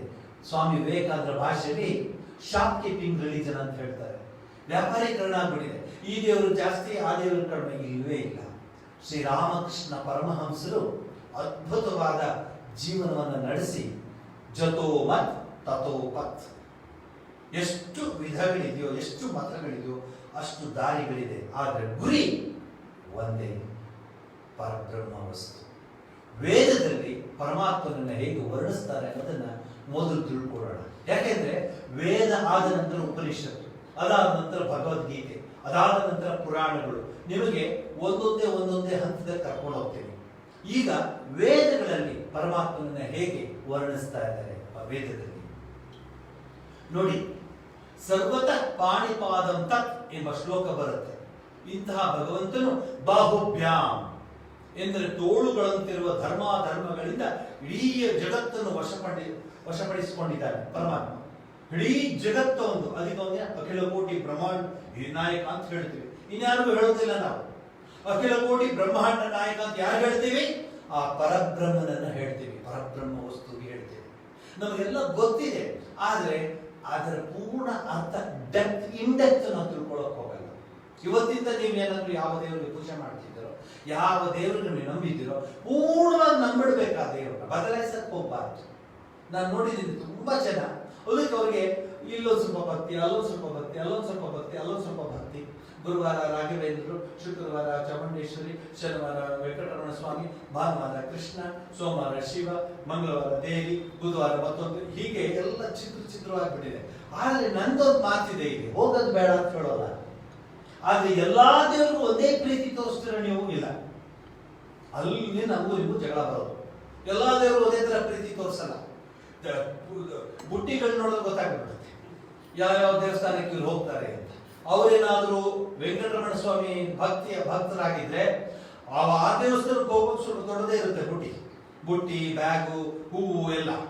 ಬೇರೆ ದೇವಸ್ಥಾನಕ್ಕೆ ಒಂದ್ ಎರಡು ಬಾಳೆ ತಗೊಂಡು ಕೊಟ್ಬಿಟ್ರೆ, ಕೆಲವು ಕಡೆ ಬರೀ ಕೈಯಲ್ಲಿ ಹೋಗ್ಬಿಟ್ಟು ಬಂದ್ರು ಆಯ್ತು. ನಮ್ಮಲ್ಲಿ ತಾರತಮ್ಯ ಇದೆ. ನಾವು ಭಕ್ತಿ ಮಾರ್ಗ ಹೆಂಗ್ ಮಾಡ್ಲಿಕ್ಕಾಗತ್ತೆ? ತಾರತಮ್ಯ ಇದೆ ನೋಡಿ. ಆ ತಾರತಮ್ಯ ಮಾರ್ಕಂಡೇಯನಲ್ಲಿ ಇರಲಿಲ್ಲ. ಚಂದ್ರಶೇಖರ ಆಶ್ರಯ ಮಮ ಕಿಂ ಕರಿಷ್ಯತಿ ವಯ್ಯಮ. ನಂಬಿಟ್ಟಿದ್ದೀನಿ ನಾನು ಚಂದ್ರಶೇಖರನ್ನ, ಈಶ್ವರನ್ನ ನಾನು ನಂಬಿಟ್ಟಿದ್ದೀನಿ. ಇನ್ಯಾರನ್ನ ನಂಬಲಿ? ಚಂದ್ರಶೇಖರ ಆಶ್ರಯೇ ಮಮ ಕಿಂ ಕರಿಷ್ಯತಿ ವಯ್ಯಮ. ಯಮ ಏನ್ ಮಾಡಬಲ್ಲ? ನಾನು ಚಂದ್ರಶೇಖರನ್ನ ಅಂದ್ರೆ ಪರಮಾತ್ಮನನ್ನೇ, ಪರಮೇಶ್ವರನ್ನೇ ನಂಬಿದ್ದೀನಿ. ಅಕ್ಕ ಮಹಾದೇವಿ ನೋಡಿ, ಕಂಡ್ರೆಯ ಶಿವನನ್ನ ಕಂಡ್ರ, ಮಲ್ಲಿಕಾರ್ಜುನನ ಕಂಡ್ರೆಯ, ಕೋಗಿಲೆಗಳ, ನವಿಲುಗಳ, ಗಿಡಗಳ ಎಲ್ಲರಲ್ಲೂ ಆ ಶಕ್ತಿಯನ್ನ, ಆ ಚೈತನ್ಯವನ್ನ ಕಾಣ್ತಾಳೆ. ನಾವು ದೇವಸ್ಥಾನಕ್ಕೆ ಹೋಗಿ ದೇವರು ನೋಡಿದ್ರು ಚೈತನ್ಯ ಕಾಣಕ್ಕೆ ಆಗೋದಿಲ್ಲ ನಮಗೆ. ನೋಡಿ, ನಮಗೂ ಅಕ್ಕ ಮಹಾದೇವಿಗೆ ಎಷ್ಟು ವ್ಯತ್ಯಾಸ ಇದೆ. ನಾವು ಸುಮ್ಮನೆ ಭಕ್ತರು ಹೆಸರು ಹೇಳ್ಕೊತೀವಿ. ಭಕ್ತರಾಗ್ರಣ್ಯರು, ಭಕ್ತ ಮಹಾಶಯರೇ ಇಂತೆಲ್ಲ ಅನೌನ್ಸ್ ಮಾಡ್ತಾರೆ ಕೆಲಸ. ಏನದು ಭಕ್ತ ಅಂದ್ರೆ? ರಾಮಾನುಜಾಚಾರ್ಯ ಹೇಳ್ತಾರೆ, ಭಕ್ತಿ ಅಂದ್ರೆ ಒಂದು ಪಾತ್ರೆಯಿಂದ ಇನ್ನೊಂದು ಪಾತ್ರೆಗೆ ಎಣ್ಣೆಯನ್ನು ಸುರಿದ ಹೇಗೆ ನಿರಂತರವಾಗಿ ಸುರಿತಾ ಇರುತ್ತೋ, ಹಾಗೆ ಮನಸ್ಸು ಪರಮಾತ್ಮನ ಪಾದಾರವಿಂದ ನಿರಂತರವಾಗಿ ಹರಿತಾ ಇರಬೇಕು. ತೈಲ ಧಾರಾವತ್, ಇದು ಸಂಸ್ಕೃತದ ಮಾತು. ಆ ಭಕ್ತಿ ನಾವು ಇಟ್ಕೊಂಡಾಗ ನಿಜವಾದ ಭಕ್ತರಾಗ್ತೀವಿ. ಆಗ ನಮಗೆ ಭಕ್ತಿ ಯೋಗದ ಅರ್ಥ ಗೊತ್ತಾಗ್ತದೆ. ಭಕ್ತಿ ಯೋಗದ ಅರ್ಥ ಗೊತ್ತಾಗ್ಬೇಕಾದ್ರೆ ನಾವು ಯಾರನ್ನ ಪೂಜಿಸ್ತಾ ಇದ್ವೋ ಅವನು ಯಾರನ್ನು ತಿಳ್ಕೊಬೇಕಲ್ಲ. ಅದು ಆ ದೇವರ ಬಗ್ಗೆ ತಿಳ್ಕೊಂಡ್ರೆ ನಮಗೆ ಭಕ್ತಿ ಬರುದು. ನಾವು ಏನು ತಿಳ್ಕೊಂಡಿದೀವಾ ನೋಡಿಬೇಕಾದ್ರೆ. ಕೆಲವರಂತೂ ನಾನು ನೋಡಿದ್ದೀನಿ, ಆ ರಾಮನ ಕಥೆ ಓದ್ತಾರೆ, ಅದು ಆ ದಿವಸ ಮಾತ್ರ, ನೆಕ್ಸ್ಟ್ ಡೇ ಬೇರೆ ಕಥೆ ಓದ್ತಾರೆ, ಮತ್ತೆ ಇನ್ನೊಂದು ದಿವಸ ಕಥೆ. ಈಗ ಕಥೆಗಳಲ್ಲಿ ಓದೋದ್ರಲ್ಲೂ ಏನಾಗಿದೆ, ಶಾರ್ಟ್ ಟರ್ಮ್ ಬಂದ್ಬಿಟ್ಟಿದೆ, ಸಂಕ್ಷಿಪ್ತ ಅಂದ್ರೆ ಕಂಡೆನ್ಸ್ಡ್. ಮೊದಲು ಸತ್ಯನಾರಾಯಣ ಪೂಜೆಯಲ್ಲಿ ಆ ಕಥೆ ಓದ್ರು, 5 ಕಥೆ, ಲೀಲಾವತಿ, ಕಲಾವತಿ, ಯಾವುದು ಇದೆಲ್ಲ ಓದ್ತಾ ಇರೋದು. ಈಗ ಪುರೋಹಿತರಿಗೆ ಟೈಮ್ ಇರೋದಿಲ್ಲ, ಅದಕ್ಕೆ ಅದನ್ನ ಸ್ವಲ್ಪ ಶಾರ್ಟ್ ಕಟ್ ಇದೆ, ಚಿಕ್ಕದ ಕಥೆ, ಅದು ಇನ್ನೂ ಓದೇ ಇಲ್ಲ, ಹಾಗೆ ತೆಗೆದುಕೊಂಡು ಹೊರಡ್ಬಿಡ್ತಾರೆ, ಕಥೆ ಮುಗಿದೋಯ್ತು ಅಂತ. ನಮ್ಮ ಭಾವನೆಗೆ ತಕ್ಕ ಹಾಗೆ ನಾವು ಪರಿವರ್ತನೆ ಮಾಡ್ಕೊಳ್ತೀವಿ. ದೇವರ ಕಥೆನೂ ನಾವು ಏನ್ ಮಾಡ್ತೀವಿ, ಅಬ್ರಿಡ್ಜ್ ಅಂತ ಹೇಳ್ತಾರೆ ಇಂಗ್ಲಿಷ್ ನಲ್ಲಿ, ಚಿಕ್ಕದ್ ಮಾಡ್ಬಿಡ್ತೀವಿ, ಯಾಕೆಂದ್ರೆ ಸಮಯ ಇಲ್ಲ. ಸೊ ನಮ್ಮ ಭಕ್ತಿ ಹೇಗಿದೆ ಅಂದ್ರೆ, ನಮಗೆ ಅವಕಾಶ ಇದ್ದು ಟೈಮ್ ಇದ್ರೆ ಸತ್ಯನಾರಾಯಣ ಪೂಜೆ ನಿಜವಾಗ್ಲೂ ಪೂರ್ತಿ ಮಾಡ್ತೀವಿ. ಸರಿಯಾದ ಸತ್ಯನಾರಾಯಣ ಪೂಜೆ ಮಾಡ್ಬೇಕಾದ್ರೆ ನನ್ನ ಅಂದಾಜು 3 hours ಗಿಂತ ಮೇಲಾಗುತ್ತೆ. ಸರಿಯಾಗಿ ಒಂದು 3 ಗಂಟೆ ಆದ್ರೆ ಹಿಡಿಯುತ್ತೆ. ನಮಗೆ 1/4 ಗಂಟೆ ಸತ್ಯನಾರಾಯಣ ಪೂಜೆ ಮಾಡೋರು ಇದ್ದಾರೆ, ಟಕ್ ಟಕ್ ಟಕ್ ಮುಗಿಸ್ಬಿಡ್ತಾರೆ. ಇಲ್ಲಿ ಎಲ್ಲಿದೆ ಭಕ್ತಿ? ಇಲ್ಲಿ ಎಲ್ಲಿದೆ ಆ ಮುಕ್ತಿಯ ಪಥ? ನಾವು ಭಕ್ತಿ ಯೋಗವನ್ನ ಈಗ ಎಕ್ಸ್ಪ್ಲೇನ್ ಮಾಡಬೇಕಾದ್ರೆ ಮೊದಲು ನಾವು ಯಾರಿಗೆ ಪೂಜೆ ಮಾಡ್ತಿದೀವೋ ಅದೇನದು ಆ ಶಕ್ತಿ. ಈಶಾವಾಸ್ಯ ಇದಂ ಸರ್ವ, ಎಂಥ ಮಾತದು ಇದೆ. ಪರಮಾತ್ಮ ಎಲ್ಲ ಕಡೆ ಇದ್ದಾರೆ. ಏಷ ಸರ್ವೇಷು ಭೂತೇಷು ಗುಣಾತ್ಮ ಪ್ರಕಾಶತೆ ಇದು ಅಗ್ರಯ ಬುದ್ಧಿಯ ಸೂಕ್ಷ್ಮಯ ಸೂಕ್ಷ್ಮದರ್ಶಿ ಕಠೋಪನಿಷತ್ ಹೇಳುತ್ತೆ. ಈ ಉಪನಿಷತ್ತುಗಳು ಎಷ್ಟು ಚೆನ್ನಾಗಿ ನಮ್ಗೆ ಹೇಳುತ್ತೆ. ಈಗ ನೋಡಿ, ಸರ್ವತಃ ಪಾಣಿಪಾದಂ ತತ್ ಎಂಬ ಶ್ಲೋಕ ನೆನಪಿಗೆ ಬರುತ್ತೆ. ಬಾಹುಭ್ಯಾಂ ಎಂದರೆ ತೋಳುಗಳಂತಿರುವ ಧರ್ಮಾಧರ್ಮಗಳಿಂದ ಇಡೀ ಜಗತ್ತನ್ನು ವಶಪಡಿಸಿಕೊಂಡಿರುತ್ತಾನೆ. ಧರ್ಮಾಧರ್ಮಗಳು ನಿಮಿತ್ತ ಮಾಡಿಕೊಂಡೇ ಆಯಾ ಜೀವಗಳನ್ನು ಅನುಶಾಸನ ಮಾಡುವುದು. ಸನ್ನಮತಿ ಎಂಬ ಮಾತಿಗೆ ಈಗ ಅರ್ಥ ಮಾಡಬಹುದು. ಇವನೇ ಸಂಪತತ್ರೈಹಿ, ಪತನಶೀಲವಾದ ಎಂದರೆ ನಾಶವಾಗುವ ಸ್ವಭಾವವುಳ್ಳ ಪಂಚೀಕೃತವಾದ ಆಕಾಶಾದಿ ಮಹಾಭೂತಗಳಿಂದ ಸನ್ನಮತಿ ಜಗತ್ತನ್ನು ಉಂಟು ಮಾಡುತ್ತಿರುವ ಎಂದಾದರೂ ಅರ್ಥ ಮಾಡಿಕೊಳ್ಳಬಹುದು. ಜಗತ್ತನ್ನೆಲ್ಲ ವ್ಯಾಕರಣ ಮಾಡಿದ ಮೇಲೂ, ದ್ಯಾವ ಪೃಥಿವಿಗಳನ್ನು ಉಂಟು ಮಾಡಿದ ಮೇಲೂ, ಇಡೀ ಬ್ರಹ್ಮಾಂಡವನ್ನೆಲ್ಲ ತನ್ನಲ್ಲೇ ಅಡಕ ಮಾಡಿಕೊಂಡಿರುವ ಸ ಏಕಃ, ಅವನೇ. ನಿಮ್ಗೆ ಒಳ್ಳೆ ಉದಾಹರಣೆ ಕೊಡ್ಲಾ ನೋಡಿ. ಆಡಿಸಿದಳೆ ಶೋಧೆ ಜಗದೋದ್ಧಾರಣ ಆ ಹಾಡಲ್ಲಿ ಅಪ್ರಮೇಯನ ಮಣ್ಣ ಹಾಕೊಂಡಿದ್ದು ತೆಗಿಬಾಯಿ ಮಣ್ಣ ಹಾಕೊಂಡಿದ್ಯಾ. ಆ ಯಶೋಧ ಕೃಷ್ಣನಿಗೆ ಬಾಯಿ ತೆಗೆದು ನೋಡ್ತಾಳೆ, ನಮ್ಮ ಮಕ್ಕಳ ನಿಜವಾಗ್ಲೂ ಮಣ್ಣ ಹಾಕೊಂಡಿರ್ತಾರೆ, ಆಗ ಮಣ್ಣೆಲ್ಲ ತೆಗಿಬೇಕು. ಬಾಯಿ ತೆಗೆದ್ರೆ ಅಖಿಲ ಕೋಟಿ ಬ್ರಹ್ಮಾಂಡ ಕಾಣ್ತಿದೆ ಅವಳ ಬಾಯಲ್ಲಿ. ಏನಪ್ಪ ಇದು? ಪರಮಾತ್ಮನ ಶಕ್ತಿ ಅದು. ಅದನ್ನ ಆ ರೂಪದಲ್ಲಿ ನಮಗೆ ಹಾಡಿನ ಮೂಲಕ ತೋರಿಸ್ಕೊಟ್ಟಿದೆ. ಇನ್ನೊಂದು ಉದಾಹರಣೆ ಕೊಡ್ಲಾ? ಬಲಿ ಚಕ್ರವರ್ತಿ ವಾಮನ ಅವತಾರದಲ್ಲಿ ಏನು ಬೇಡಪ್ಪ ನನಗೆ, ನನ್ನ ಮೂರು ಹೆಜ್ಜೆ ಭೂಮಿ ಕೊಟ್ರೆ ಸಾಕು. ಅಯ್ಯೋ ಪುಟ್ಟ ಹುಡುಗ ವಾಮನ, ಇವ್ರಿಗೆ 3 ಹೆಜ್ಜೆ. ಅಯ್ಯೋ ಆಲ್ ರೈಟ್ ಸ್ಯಾಂಕ್ಷನ್. ಒಂದು ಕಾಲ ಎತ್ತದ ಸ್ವಾಮಿ, ಹೊಡೋಯ್ತು ಆಕಾಶದ ದಾಟಿ ಹೊರಟೋಯ್ತು ಅಂತರಿಕ್ಷವನ್ನು ದಾಟಿ. ಇನ್ನೊಂದು ಕಾಲು ಪಾತಾಳಕ್ಕೆ ಹೋಯ್ತು. ಇನ್ನು ಮುಗಿತದೆ, ಇನ್ನೇನಿದೆ ಉಳಿದಿದ್ದು? ಆಗ ಕೇಳ್ತಾನೆ, ನಂದು ಇನ್ನೊಂದು ಹೆಜ್ಜೆ ಎಲ್ಲಿಡ್ಲಿ ಇದ್ರೆ ಭಕ್ತ ಕಣ್ಣೆ ಬಲಿ ಚಕ್ರವರ್ತಿ ಹೇಳ್ತಾನೆ, ನನ್ನ ತಲೆ ಮೇಲೆ ಇಡಪ್ಪ ಪರಮಾತ್ಮ, ನಾನು ಸೋತ್ಬಿಟ್ಟೆ. ಇವೆಲ್ಲ ನಮಗೆ ಗೊತ್ತಾಗುತ್ತೆ. ಪರಬ್ರಹ್ಮ ವಸ್ತು ಹೇಗೆ ಅರ್ಥ ಮಾಡ್ಕೊಳ್ಳೋದಕ್ಕೆ ಇವೆಲ್ಲ ನಮಗೆ ಎಕ್ಸಾಂಪಲ್ಸ್, ಉದಾಹರಣೆಗಳು. ಆತ್ಮೀಯರೇ, ನಿಜಕ್ಕೂ ಇವತ್ತಿನ ಈ ಒಂದು ವಿಚಾರದಲ್ಲಿ ಸಹಸ್ರಶೀರ್ಷ ಪುರುಷ ಸಹಸ್ರಾಕ್ಷ ಸಹಸ್ರಪಾತ್ ಸ್ವಭೂಮಿ ವಿಶ್ವತೋ ವೃತ್ತ ಅತ್ಯತಿಷ್ಠಾಂಗುಲ. ಏನು ಪದಗಳಪ್ಪ ಅದು! ವೇದಗಳ ಪದಗಳನ್ನು ನೋಡಿದಾಗ ಅನ್ಸುತ್ತೆ ಯಾವ ಡಿಕ್ಷನರಿನೂ ಬೇಕಾಗಿಲ್ಲ. ಒಂದೇ ಒಂದು ಸ ಏಕಃ, ಅದೊಂದೇ. ಅದೇನದು? ಅಖಿಲ ಕೋಟಿ ಬ್ರಹ್ಮಾಂಡ.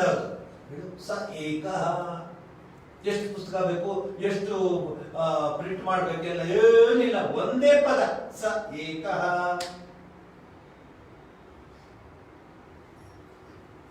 ಜಗತ್ತನ್ನೆಲ್ಲ ಉಂಟು ಮಾಡುತ್ತಿರುವನು, ಜಗತ್ತನ್ನೆಲ್ಲ ಇಡೀ ಬ್ರಹ್ಮಾಂಡವನ್ನೆಲ್ಲ ತನ್ನಲ್ಲಿ ಅಡಕ ಮಾಡಿಕೊಂಡಿರುವ ಏಕಃ, ತಾನೊಬ್ಬನೇ ಇರುತ್ತಿರುವನು. ಮಣ್ಣಿನ ಮುದ್ದೆಯು ಮಡಿಕೆ ಕುಡಿಕೆ ಶ್ರಾವ್ಯಗಳೆಂಬ ಭೇದದಿಂದ ಅನೇಕವಾಗಿ ವ್ಯಾಕೃತವಾದರೂ ಮಣ್ಣೊಂದೇ ಆಗಿರುವಂತೆ ಪರಮಾತ್ಮನೊಬ್ಬನೇ ಆಗಿದ್ದಾನೆ. ಈಗ ನಿಮ್ಮ ದೇವರು ನೀವು ನಮಸ್ಕಾರ ಮಾಡುವಾಗ, ಅಪ್ಪ ನಾನು ನಿನ್ನನ್ನು ಚೌಕಟ್ಟು ಮಾಡಿಸಿ 15 ರೂಪಾಯಿ ಕೊಟ್ಟು ಫ್ರೇಮ್ ಹಾಕೊಡ್ರಿ ಅಂತೀವಿ ನಾವು ದೇವರಿಗೆ. ನೋಡಿ, ನಾವು ನಮ್ಮ ಭಕ್ತರ ಕಥೆ ನೋಡಿ, ಆ ಪರಬ್ರಹ್ಮ ವಸ್ತುವನ್ನ ಇದಕ್ಕೊಂದು ಫ್ರೇಮ್ ಹಾಕೊಟ್ಟು ಅಲ್ಲೂ ವ್ಯಾಪಾರ ಮಾಡ್ತೀವಿ. 15 ರೂಪಾಯಿನ ಬೇರೆ ಆರ್ಡಿನರಿ ಫ್ರೇಮ್ ಇಲ್ವಾ ಅಂತ ಕೇಳ್ತೀವಿ. ಅವನು ಆಯ್ತಪ್ಪ ಅಂತ ಹೇಳಿ ಚಿಕ್ಕ ಫ್ರೇಮ್ ಕೊಡ್ತಾರೆ. ನಮ್ಗೆ ಭಗವಂತನನ್ನೇ ಫ್ರೇಮ್ ಹಾಕೊಳಕ್ ಹೋಗ್ತೀವಿ ನಾವು. ಆ ಭಗವಂತನ ಫ್ರೇಮ್ ಮಾಡ್ಲಿಕ್ಕೆ ಆಗತ್ತಾ? ಆಗತ್ತೆ. ಶ್ರೀರಾಮಕೃಷ್ಣ ಹೇಳಿದಾಗೆ ಹೃದಯದಲ್ಲಿ ಇಟ್ಕೋಬೇಕು ಪರಮಾತ್ಮನ. ಅಖಿಲ ಕೋಟಿ ಬ್ರಹ್ಮಾಂಡವನ್ನು ಸೃಷ್ಟಿ ಮಾಡಿರುವಂತಹ ಪರಮಾತ್ಮನನ್ನ, ನಾರಾಯಣನನ್ನ ಹೃದಯದಲ್ಲಿ ಇಟ್ಕೋಬಹುದು. ಅದಕ್ಕೆ ಭಕ್ತನ ಹೃದಯ ಅದ್ಭುತವಾದ ಹೃದಯ ಅಂತ ಹೇಳ್ತಾರೆ. ದೊಡ್ಡ ಹೃದಯ ಯಾರಿದೆ ಈ ಭೂಮಿಲಿ ಇದ್ರೆ ಭಕ್ತನ ಹೃದಯ ಅಂತ ಹೇಳ್ತಾರೆ. ಶ್ರೀರಾಮಕೃಷ್ಣ ಬಹಳ ಚೆನ್ನಾಗಿ ಹೇಳ್ತಾರೆ, ಭಕ್ತನ ಹೃದಯ, ಅದರಲ್ಲೂ ಸಾಧು ಸಂತರ ಹೃದಯ. ನೀವು ಮಾತನಾಡಿ ನೋಡಿ, ಅಮೃತಾತ್ಮರ ಅಂತ ಹೇಳ್ತಾರೆ. ಹೃದಯದಲ್ಲೇ ಅವರ ಪರಮೇಶ್ವರನ ಇಟ್ಕೊಂಡಿದ್ದಾರೆ, ಹೃದಯದಲ್ಲೇ ಅವರ ಶ್ರೀಮನ್ನಾರಾಯಣನ ಇಟ್ಕೊಂಡಿದ್ದಾರೆ. ಆದರೆ ಎಂತಹ ಅತ್ಯತಿಷ್ಠ ದಶಾಂಗುಲಂ, ಅತ್ಯತಿಷ್ಠ ದಶಾಂಗುಲಂ ಅಲ್ಲಿ ಪರಮಾತ್ಮ ಇದ್ದಾನೆ ಅಂತ ಹೇಳ್ತಾರೆ. ಇಡೀ ಬ್ರಹ್ಮಾಂಡವನ್ನೆಲ್ಲ ಮಣ್ಣಿನ ಈ ಒಂದು ಮಾತನ್ನು ಹೇಳ್ತಾರೆ. ಪರಮಾತ್ಮನ ವಿಚಾರವನ್ನ ವರ್ಣಿಸ್ತಾ ಈ ಉಪನಿಷತ್ತುಗಳು ಇಲ್ಲಿಗೆ ಒಂದೊಂದಾಗಿ ನಮಗೆ ತಿಳಿಸ್ಕೊಡುತ್ತೆ. ಇದೊಂದು ನಿಮಗೆ ಒಂದು ಎಕ್ಸಾಂಪಲ್ ಕೊಟ್ಟಿದ್ದೀನಿ. ಮತ್ತೊಂದು ಎಕ್ಸಾಂಪಲ್ ನಿಮಗೆ ಕೊಡ್ಲಿಕ್ಕೆ ಪ್ರಯತ್ನ ಪಡ್ತೀನಿ. ಅಲ್ಲೇನಾಗಿದೆ, ವೇದಗಳಲ್ಲಿ ಸ ಏಕ ಇತ್ತಂ ಷ್ಟುಹಿ ಕುಷ್ಟೀನಾಂ ನಿಜಕ್ಷಣೆ ಪ್ರತಿಜ್ಞೆ ವೃಷಕೃತಃ. ಋಗ್ವೇದದ ಮಾತು. ಓ man, praise God, who is one and one only, and who is the omniscient and omnipotent, lord of all beings, ಎಲ್ಲ ಪರಮಾತ್ಮನಿಗೆ ಪರಮಾತ್ಮನಾಗಿರುವಂತಹ ಪರಬ್ರಹ್ಮನನ್ನ ಪೂಜೆ ಮಾಡುವಂತ ವೇದದಲ್ಲಿ ಹೇಳುತ್ತೆ. ನಿಮಗೆ ಭಕ್ತಿಯೋಗದ ನೆಪ ತೆಗೆದುಕೊಂಡು ಹಿಂದೂ ಧರ್ಮ, ವೇದಗಳ ಹಿನ್ನೆಲೆಯಲ್ಲಿ ಹಿಂದೂ ಧರ್ಮ ಸ್ಥಾಪಿತವಾಗಿರೋದು. ಇಲ್ಲಿಗೆ ಒಬ್ಬ ಇಲ್ಲ, ಈಗ ಒಬ್ಬನೇ ಬರೆದಿಲ್ಲ. ವೇದಗಳು ಅಂದ್ರೇನು ವಿತ್ ವಿಚಾರ ತಿಳ್ಕೊಂಡಿದ್ದಾರೆ. ಯಾರು? ಋಷಿ ಮುನಿಗಳು, ಮಂತ್ರದ್ರಷ್ಟರು. ಸೊ ವೇದಗಳು ಯಾರು ಬರೆದಿದ್ದು? ಒಬ್ಬ ಅಲ್ಲ, ಎಲ್ಲ ಋಷಿ ಮುನಿಗಳು ಅಂತರ್ಯದಲ್ಲಿ ಆತ್ಮನಲ್ಲಿ ಆ ಪರಬ್ರಹ್ಮ ವಸ್ತುವನ್ನು ಕಂಡುಕೊಂಡು ಆ ಬ್ರಹ್ಮಜ್ಞರಾಗಿ ಅದನ್ನು ಹೇಳು. ಆ ಊಹ ಊಹ ಓ ಅಹಮನ್ನ ಅಹಮನ್ನ ಅಹಮನ್ನ ಅಹಮನ್ನಾದೋ ಓ ಅಹಮನ್ನಾದೋ ಓ ಹೇಳ್ಕೊಂಡು ಹೋಗ್ತಾರೆ ಋಷಿ. ಹಿಂದೆ ಪುಸ್ತಕ ಎಲ್ಲ ಏನಿಲ್ಲ, ತಾನು ಅನುಭವಿಸಿದ ಅನುಭಾವ ನುಡಿಗಳನ್ನ ತನ್ನ ಶಿಷ್ಯನಿಗೆ ಹೇಳ್ಕೊಂಡ್ ಬರ್ತಾನೆ.